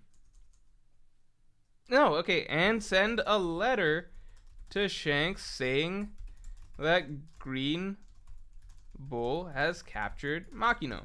Done. We're done. It's over. That's it. All right. Okay. So that's easy. On to the difficult ones. Kizaru, alright, let's do Kizaru first. No, let's do Aokiji first. I feel like there's more we could exploit with Aokiji. Kizaru's difficult, he's just fucking fast, right? Again, nah. Never mind. Oh, this is the wrong color. What the fuck? What color was I even using before? Oh, I was using that color. Alright. Okay. That should be it. This is the wrong color too. What color was I using? Hello? What the fuck? Where did I find this color? There's only like 10 color options even. Where did I pick this one up? Is it this? No. Is it this? No. Where the fuck did I find this color that I've been using over here? This is weird. It's clearly not this. Alright, we're gonna roll with this as the closest. It is the same color. Am I colorblind? It is the same color. These are the same color, right? Yeah, these are all the same color. Alright. Aokiji. Aokiji's weakness is...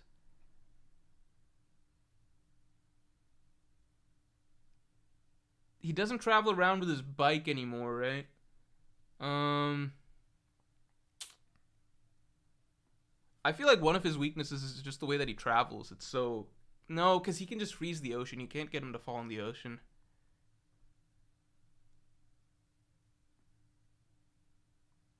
Or... could I heat up the water? Somebody who knows science things. Someone who knows science things.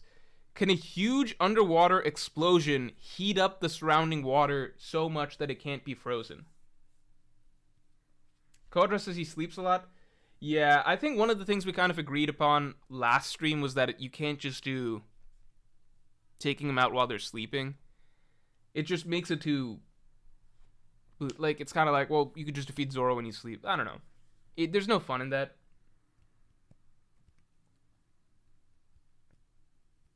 Does a huge underwater explosion heat up the water a lot? No? If you heat up the water, it freezes faster? That makes no sense, so I know that that's not true. Okay, yeah, he was able to hold his own against Akainu for like 10 days, so I guess heating things up is not the answer. So it's got to be a character weakness, right? Character weakness. Character weakness.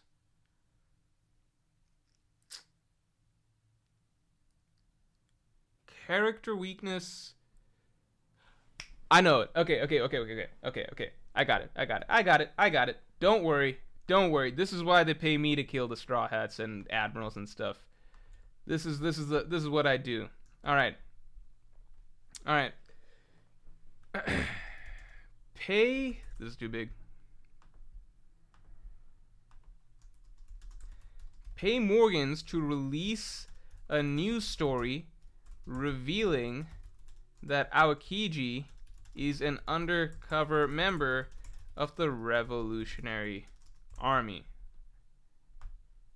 Alright? Okay. What happens once Morgans reveals this, what happens once Morgans releases this article? What happens? Morgans releases this article that Aokiji is an undercover member of the Revolutionary Army. What happens?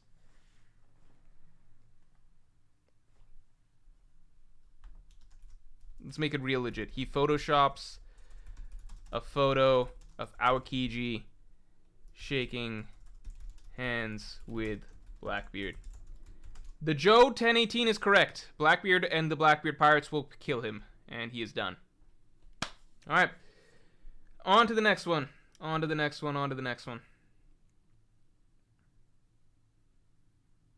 Oh, true. World of CJ Nation says Morgans would he even do that? He wouldn't. You're right. Morgans wouldn't do that. I can't just pay Morgans to... He has some news integrity. He turned down the world government and went with what he wanted to do. Okay, that's true. Morgans wouldn't do that. We send a fake message from the Revolutionary Army that gets conveniently found. Okay, fake message from the Revolutionary Army to Aokiji that gets convenient, that we make sure gets intercepted by the Blackbeard pirates. In this letter, they are thanking him for giving them secret info on the Blackbeard pirates. There we go. That does it. That does it. Okay. Dimian writes, is Aokiji low diffed half of them? Yeah, I mean, Aokiji, like, I think Aokiji versus Blackbeard, you could argue that to death, but Aokiji versus the entire Blackbeard pirates, like Blackbeard plus his entire crew, I don't think Aokiji can get out of that.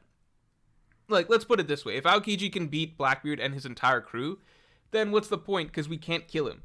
If Blackbeard and the entire Blackbeard pirates can't kill him, then what are we going to do? On top of that, that's assuming that Blackbeard and the Blackbeard pirates would just try and, like, attack him straight up, which I don't think they would do. Blackbeard's smart, right? We leave it to Blackbeard. Blackbeard figures out the plan to killing Aokiji. You get what I'm saying? Like, we give Blackbeard, like, Blackbeard reads this letter, they hand him the letter, he reads the letter, he's like, okay, it's time for Aokiji to go. I'm sure Blackbeard has some sort of contingency plan for Aokiji. We leave it to Blackbeard. He'll figure it out. Straight up fight, who knows? Or just some sort of plan that they execute, who knows? Sean Easton, thanks for the 5. Technically, the icing of the ocean should release enough heat to be a multi-city nuke. It's magic ice. What? That's interesting. I don't get that, but okay. Also, Fuji has observation hockey. Yeah, but observation hockey, again, it's like the button is remote. It's from far away. He's not monitoring from, like, the other side of the island if someone's pressing a button. It's not like he knew throughout Dressrosa every single thing that's happening.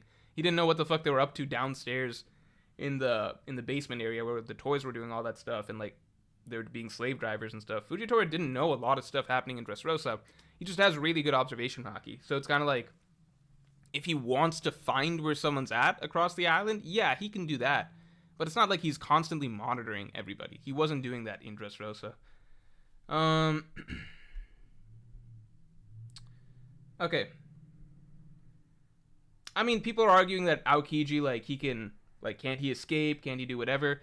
I mean, we're banking on the fact that Blackbeard has effectively managed to kill everybody that he's wanted to kill so far in the story via plans, right? Like,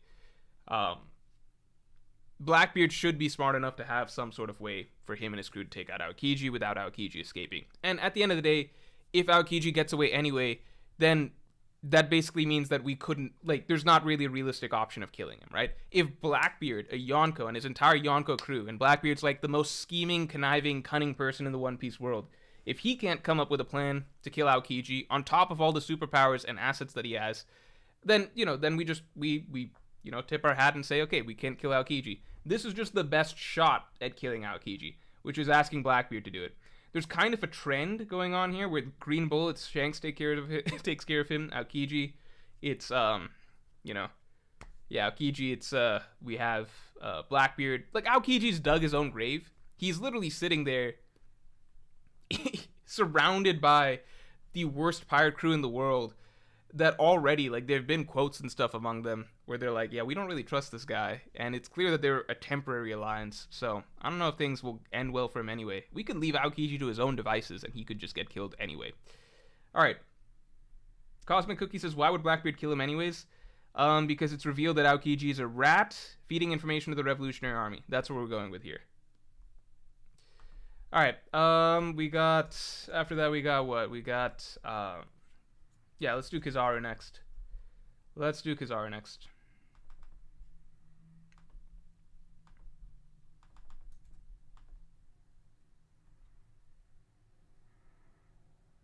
See, I swear this is a different color than, I don't know. Maybe I'm going crazy.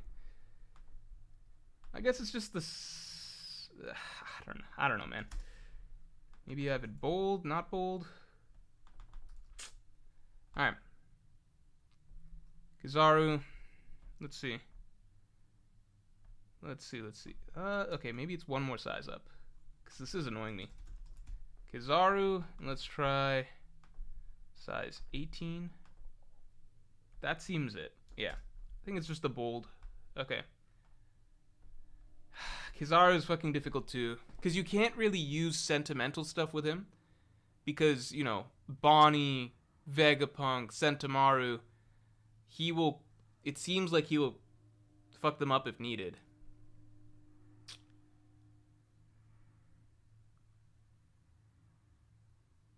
Oh, wait, I know. Okay. Wait, Sean Easton, thanks for the 5. When he freezes, where does the heat go? Wherever the heat goes, faces sun level, heat all at once. Oh, okay, that makes sense. Tell Green Bull that Vivi is a Straw Hat. What will that do? Because he captures Vivi, and then you're saying that Luffy and the crew would come take care of Green Bull? That's true. That could work as well. I think it's more so that it's just proven and established that... No, because, like, it wouldn't matter. I think even if Vivi was captured, the Straw Hats wouldn't go after... Like, because Vivi, we already had that whole scenario with the world government, and Zoro was like, nah, we're not going to Mauritius. Vivi can figure it out herself, right? If Vivi was captured and was going to be executed, that's one thing, but I don't think that that would happen here. Okay. Kizaru is actually very easy. Very, very, very easy. Very, very, very easy. From the first chapter that he makes his debut. Let's take a trip back through memory lane. Okay, let me show you something with Kizaru.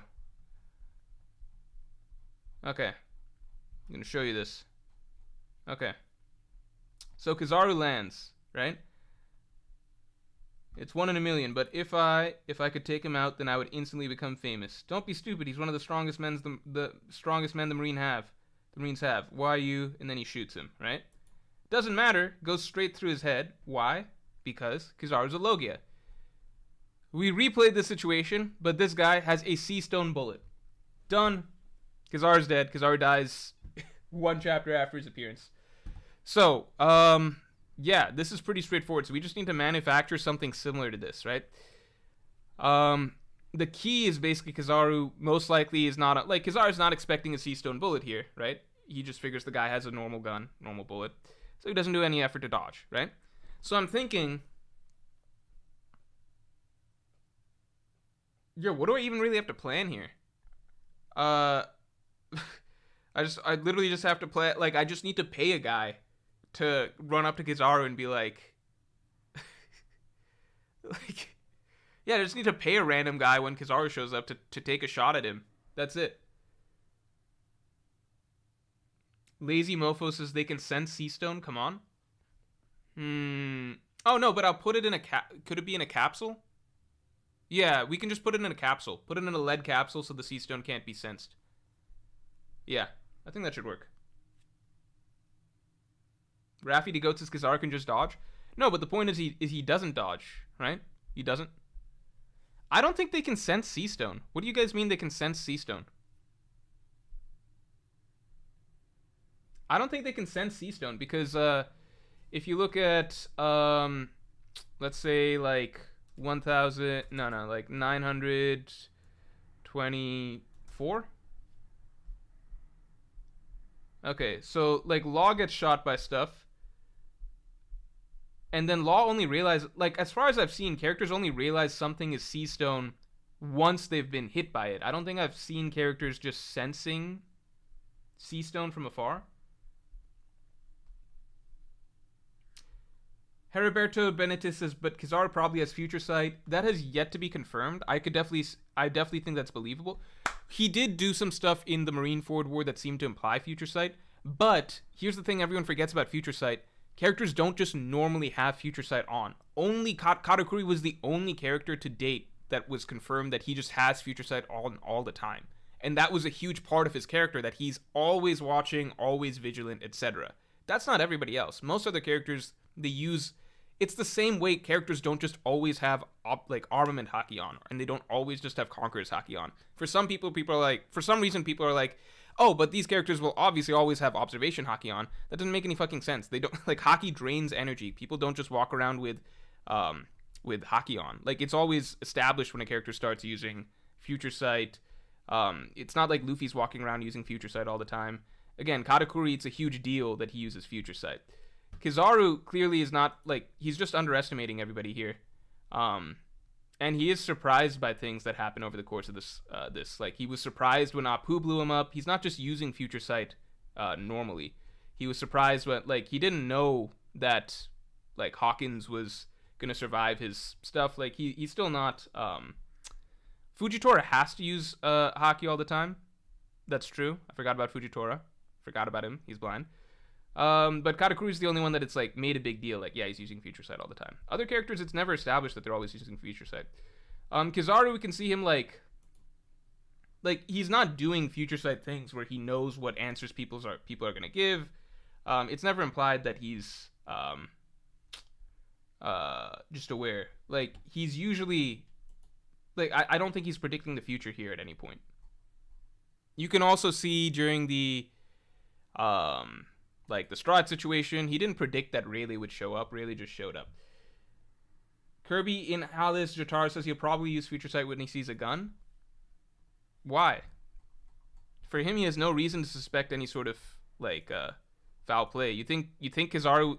Do you think Kizaru was using Future Sight on this guy? Is there anything to suggest that he is? Kenny says he can move at the speed of light. You're not getting it though. Like, we're talking about Kizaru in character, right? These are everyone in character. Obviously, Kizaru can dodge a Sea Stone bullet if he is in the state of battle where he's like, I need to dodge a bullet. The point is that Kizaru is very lax. He's kind of trolly. He's in the Grand Line. He just sees some no-name pirate. Guy takes a shot at him. He allows the shot to go through, right? So, if this gun is instead a Sea Stone bullet, Kizaru dies. That's it. There's not much more to it than that, right? It doesn't matter if he moves at the speed of light or not, because he's not even trying to dodge in the first place. He takes the bullet, in which case he dies, right?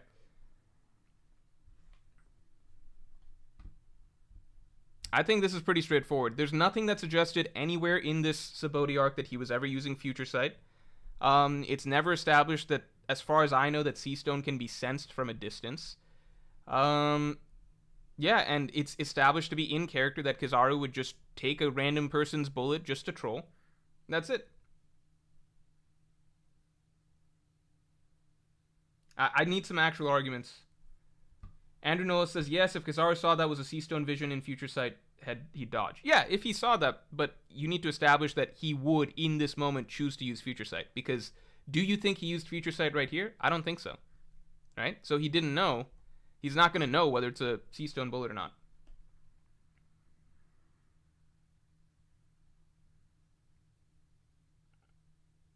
I think that there's nothing, like, you have the scene right here.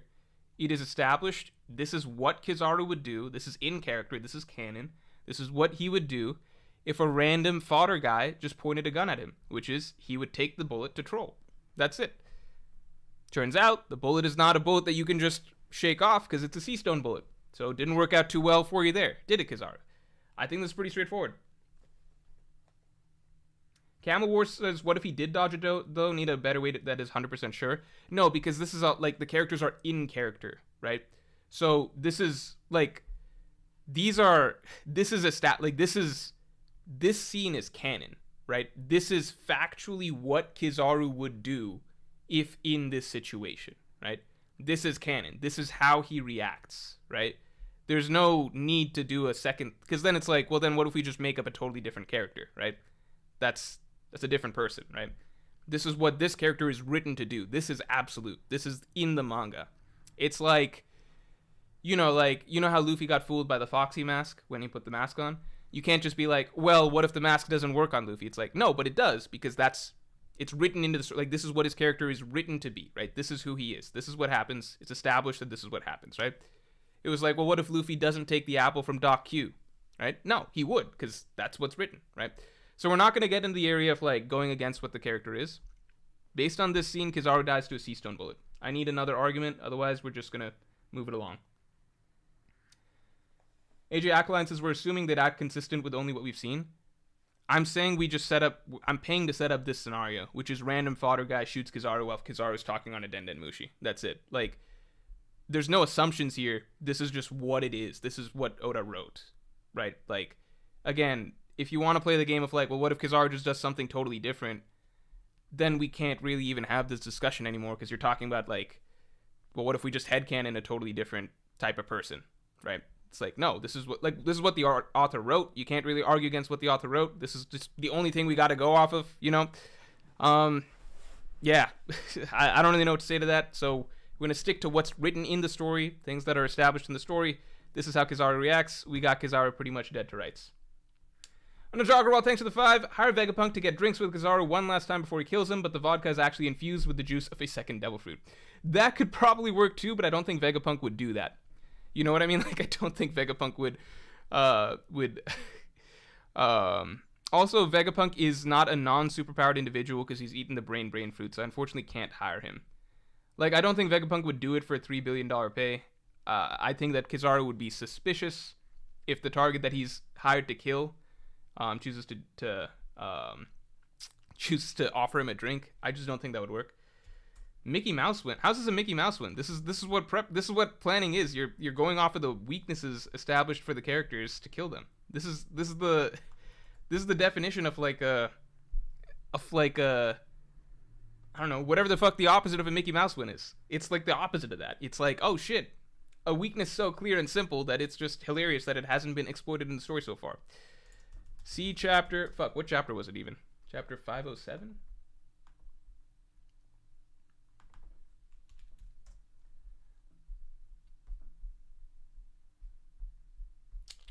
Yeah, chapter 507. 507, establish that Kizaru doesn't view random fodder as threats. Pay random fodder to shoot him in head with bullet while fodder is threats, or make any effort to dodge. Pay random fodder to shoot him in the head with bullet while Kizaru is talking on Denmushi. Surprise, it was a sea stone bullet. Done. Didn't realize Kizaru would be that easy. Alright. Now we got the difficult one.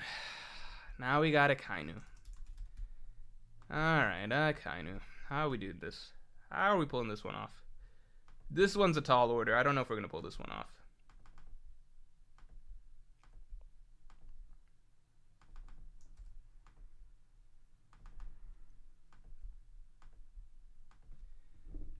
Okay.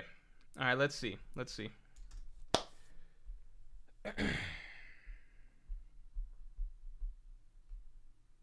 Daniel Boyce, thanks for the 5. Kizaru takes a gear 5 punch to the brain. He doesn't die from a bullet. No, because bullets are, it's a bullet to the brain, right? It's a sea stone bullet. It's a sea stone bullet. Goes straight to the brain. Remember, characters are, simple example, characters in One Piece, their biggest weakness is when, how do I do this? Even if he doesn't die to the bullet, he's going to be on the ground, injured, and then we just kill him after that. Like, a sea stone bullet straight through the head is going to do serious damage to anyone. Like, straight through the dome. Like, it's established in One Piece that, simple example, which chapter am I looking for here? Which chapter am I looking for? Okay, yeah.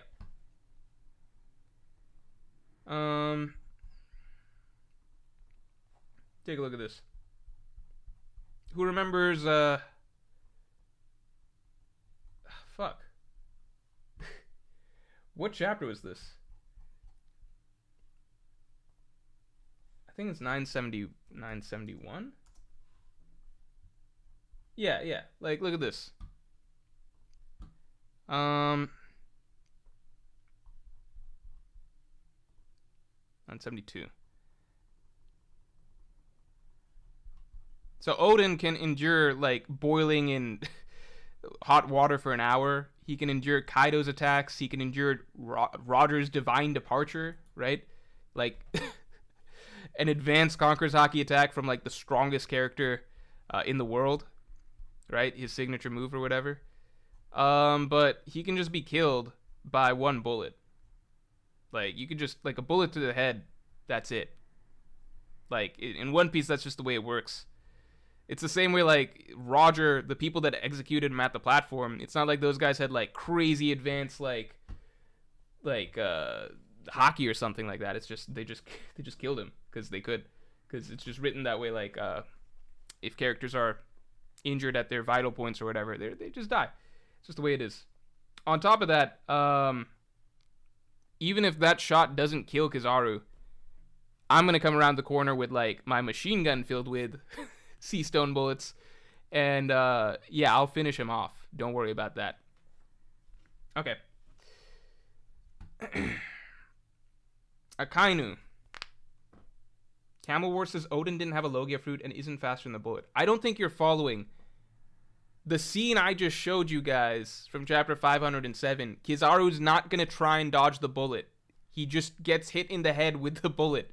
That's what happens. That's what he does. He will get shot with the bullet because that's already happened in the story. This is established. This is canon. This happens, all right? There's no way to debate around that, well, what if it doesn't happen? It's like, motherfucker, then you're reading Two Piece, because this is what happens in One Piece, all right? In One Piece, Kizaru is on the Denden Mushi, some fodder shooting at him. He's not going to think twice about it. He'll just take the bullet. Uh-oh, it's a fucking sea stone bullet. You don't think that's enough to kill him? Cool. It's enough to at least fucking injure the fuck out of him, right? In the meantime, I will be walking around the corner with my machine gun that I paid for, 1 billion berries, filled with sea stone bullets, and I will shoot holes through that guy, basically till we're at a point where he's dead, right? It's not that complicated, right? I know, Jogwell, thanks for the 5. The Kizaru Vegapunk scenario was unserious. I got you. From last stream's running joke on the juice of 2 devil fruits, haha. Fun fact, chapter 1103 shoots a lot of holes through that argument for juice of 2 devil fruits, because it takes a lot of advanced science, as Saturn explained, to be able to extract juice from a devil fruit and have it work the same way. Also, are we doing Sengoku and Garp? Unfortunately, Akainu will be the last one. But don't worry. We'll do the Yonko in the future. Maybe we'll throw in Sengoku and Garp in the future. Alright.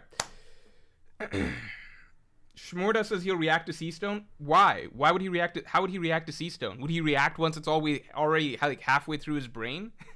What do you mean he reacts to Sea Stone? I already pulled up... Like, I don't know if people are following, but I've already pulled up panels that show Trafalgar Law getting shot with Sea Stone, right? Trafalgar Law, by the way, is faster than Kizaru because Trafalgar Law teleports instantaneously, whereas Kizaru has to at least move at the speed of light. Law's is instantaneous. And on top of that, you can't sense Sea Stone. You find out it's Sea Stone once it hits you, right? It's been said that characters can sense that it's Sea Stone once they're, like, touching it, right? Like, I sense the aura of the sea or whatever. But, as far as I know, it's never been the case where, like, a projectile, like a Sea Stone projectile, has been sensed before it landed. Alright. We gotta figure out Akainu. And I really don't know what to do with this one. Akainu... Does he have any clear weaknesses?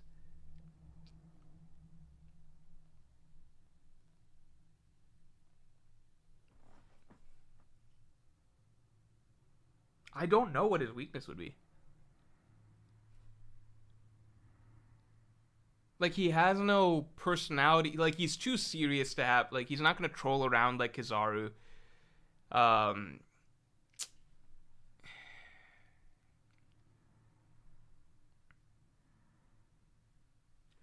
JP, late to the stream, but how would you guarantee they don't have Future Sight turned on? Because it's in character, and for all of these characters, they don't, like...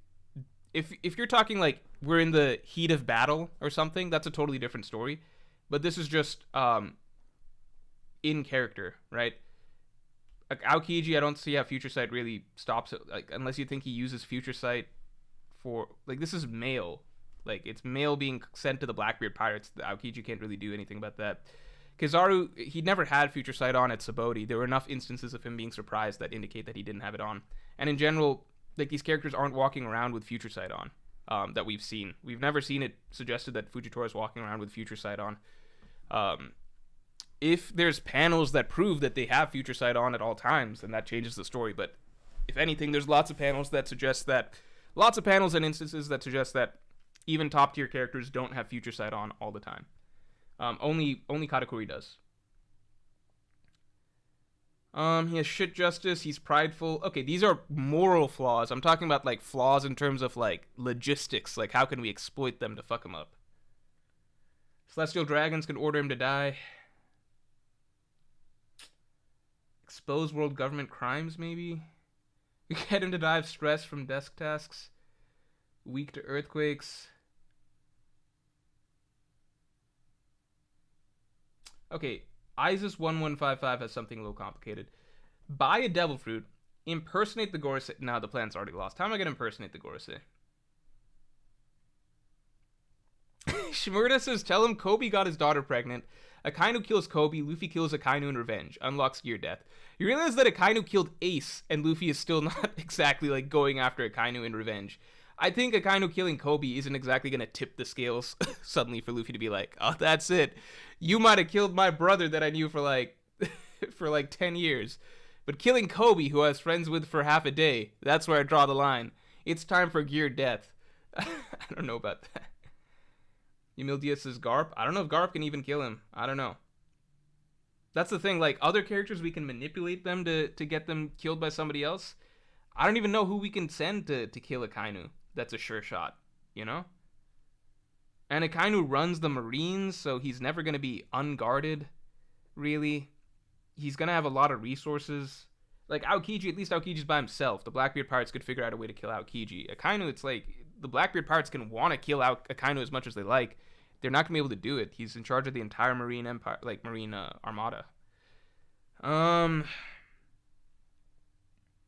Party McFly says, is the juice of 2 devil fruits already off the table? So there's good news and bad news. Good news is we would not need the juice of 2 devil fruits. We would only need the juice of 1 devil fruit because Akainu already has a devil fruit. He's already eaten a devil fruit, so we would not need to have the juice of 2 devil fruits. Just 1 will do the trick. Bad news is you can't just easily make juice of a devil fruit because, again, chapter 1103 establishes that to create devil fruit extract, as Saturn explained, it's a very complicated scientific process that it sounds like, you know, probably only he, maybe Vegapunk were able to do. Isis1155 says, Morj, I'm Pirate King on Patreon. Does that not transfer over to YouTube? No, that definitely... Oh, wait, no. You get all the same benefits. How do I explain it? You get all the same benefits in that you get the Pirate King podcast, you get the weekly podcasts, you get you get Voice of the People for Pirate King tier on Patreon, but it's not going to give you the badge here that says you're Pirate King tier, I don't think. Sorry about that. But it's the same benefits across the board besides that. How much to get the... I think the juice is off the table. I don't think we can buy the juice.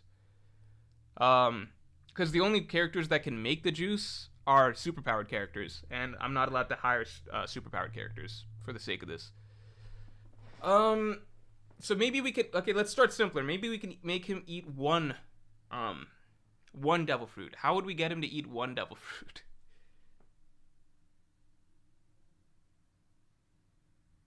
I don't fucking know, man. Akainu is very difficult.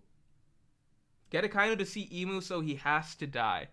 I'd like that. Okay, we're on to something there. Get Akainu to see Imu.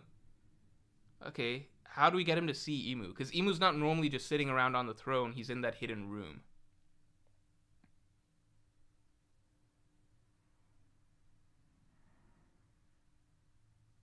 Could we do... He likes cigars. Could we do something with the cigars? Cigars. He likes justice.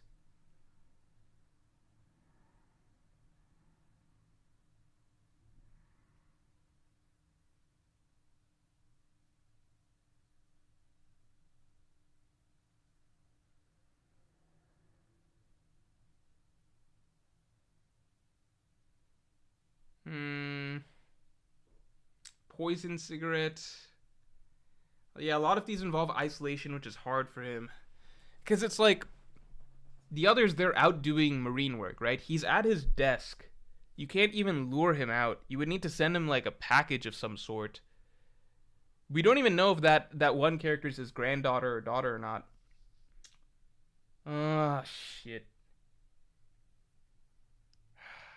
I don't think we can kill Akainu. I don't think it's doable. I don't think it's doable.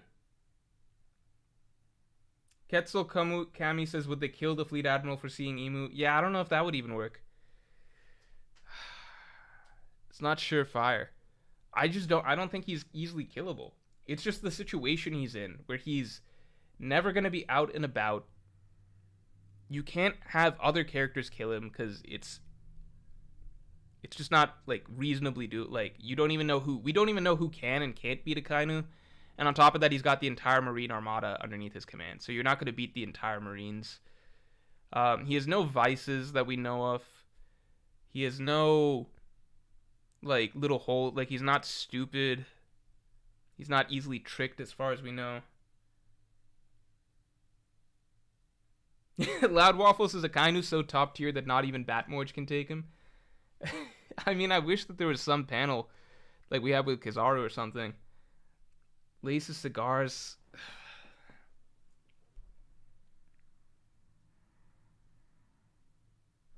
Does Akainu have any prominent, like, relationships that he's, like, friends with characters for? I don't think so. JP says Akainu came out for Kuma scaling the red line. Here, okay, now we're getting somewhere. He came out for Kuma scaling the red line. So there's stuff, if it involves the Celestial Dragons being threatened, then Akainu comes out.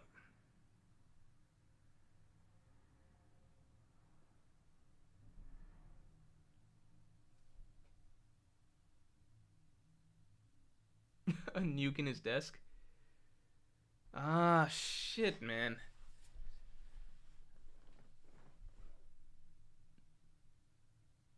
Getting to Marijua in the first place is nearly impossible, though. Like, only a couple people have ever climbed it and gotten up there.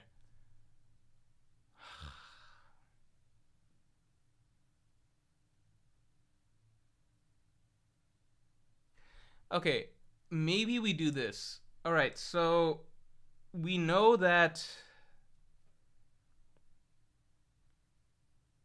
Yeah, the Fleet Admiral just doesn't step out much. One possibility is that, like, we know that if a Celestial Dragon is injured, then they send an Admiral, right? So, but they wouldn't send Akainu. So what if on 4 separate islands, we injure 4 separate Admirals, or 4 separate Celestial Dragons? Right? So 4 different islands, we punch a Celestial Dragon at each island. Akainu, does he end up getting sent out for the 4th one? Because it's like, at that point, the other 3 are... No, this is stupid. I don't think that even follows. It doesn't even make sense like that. Lazy Mofo says the only time he ever left was to pick up Bonnie, but he wasn't Fleet Admiral then. Yeah. Kenny says if Dragon injures him, they send Akainu. Yeah, but, like, it's... How am I getting Dragon to do that? I don't think we can kill him. The thing is, even if we could lure him out, I don't even know what that's like step 1. I don't even know how we kill him after that.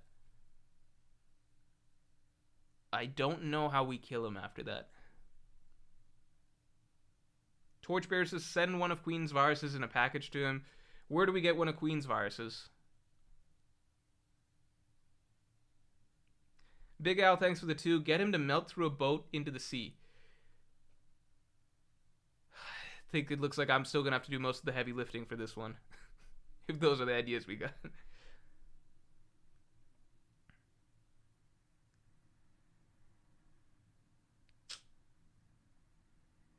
I don't think we can do this one. Camel Boars with a good question. Is he still an Admiral for Fleet Admiral? And are we assuming that Aokiji is still with the Marines? Okay, if we can make him not Fleet Admiral, then this is much more doable. Like, if he's an Admiral that's traveling the world and stuff, then it's doable. Although, that's a little unfair, because with Aokiji, we're abusing the situation he's currently in, so it's like, with Akainu, I think it's not fair unless we... I want to be fair. Torchbearer says Queen was a black market dealer, so if we got 3 billion berry, we can surely find something from there. Yeah. Yeah, maybe... Malik says hire Mihawk. Mihawk can't take, like, the entire Marines.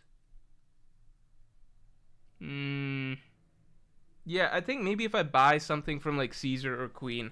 I think Caesar was more effective with the weapons that we saw.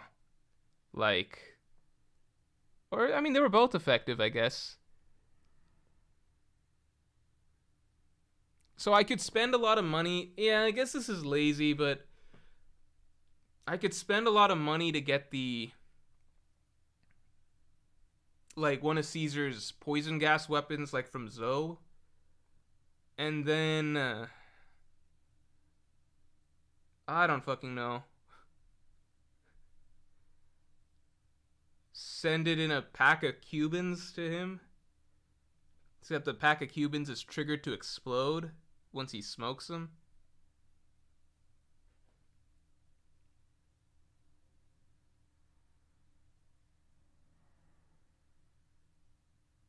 Doesn't feel right. Hire cross skilled? I'm not allowed to. I'm only allowed to hire one non-superpowered individual. We're gonna do this because I do have to. We gotta put something down. But I fully acknowledge that this is not the best that it could be. This is a weak plan.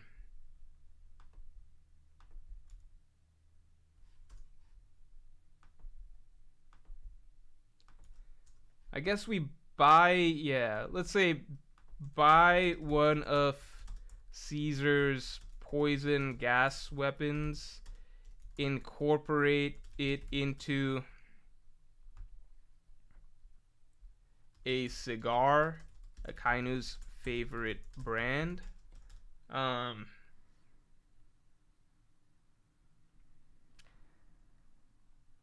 Have a vendor hire the Marine's usual vendor to sell it to Akainu. That's all I fucking got. That's all I got. That's all I got. This is admittedly sketchy. Weak. Let's just call it what it is. It's weak. Jack Mihoff, thanks for the 5. Join Marines, idolizing Akainu, rise in ranks until you meet him, then surprise attack. Alright, so we get 1 week for this. That's it. JP, thanks for the 5. Can't you hire Bonnie to effectively command all Pacifista and invade Mauritia with sheer numbers to draw him out? A good idea, but I'm only allowed to hire one non-superpowered individual. Again, if we're allowed to just hire characters with powers, it just gets to the things you can do are just too easy. You can just, there's a lot of characters you can just pay to do certain things. Cross-Guild's existence alone just makes it almost too easy. Alright, guys. I think that this is the best we got, so let's take a look. Fujitora. We hear Fujitora. This was the one I thought about beforehand a little bit. So we set up a elaborate sound system across whatever island. We draw him to an island by paying a sniper to kill lots of people on the island, right? So Fujitora is going to show up.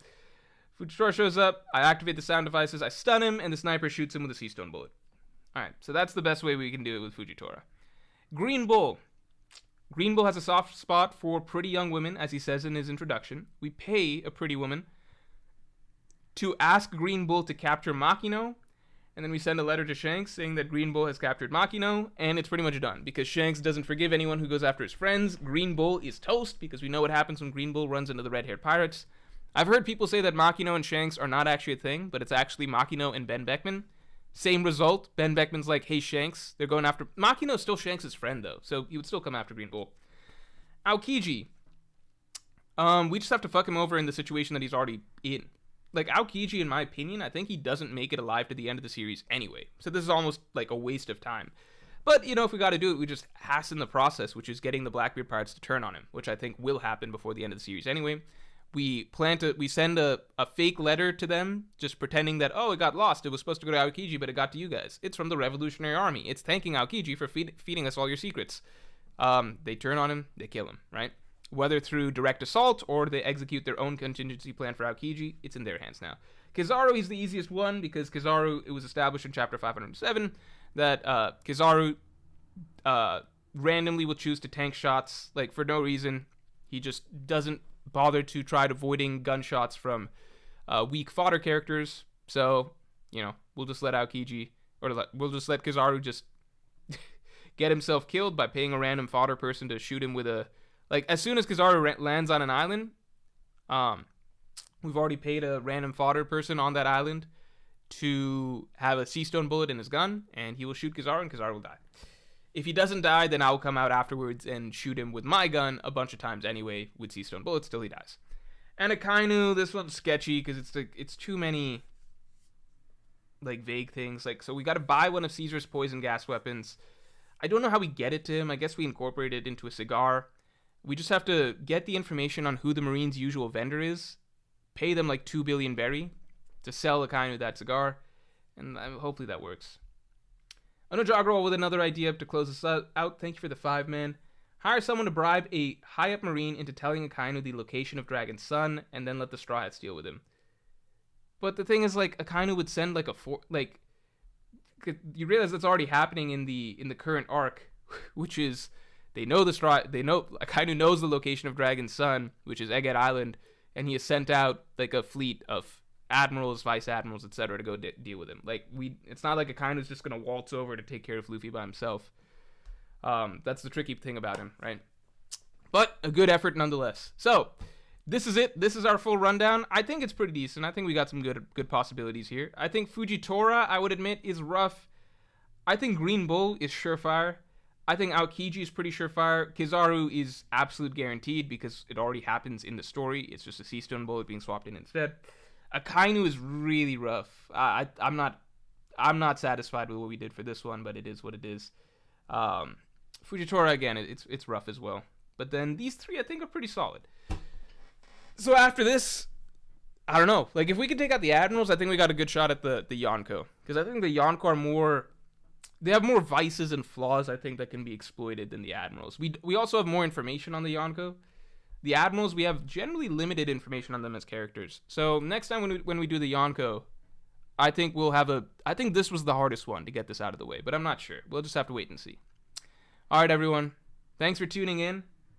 We will work on being more on time starting next week. No chapter this week, but starting next week, we will work on being more on time.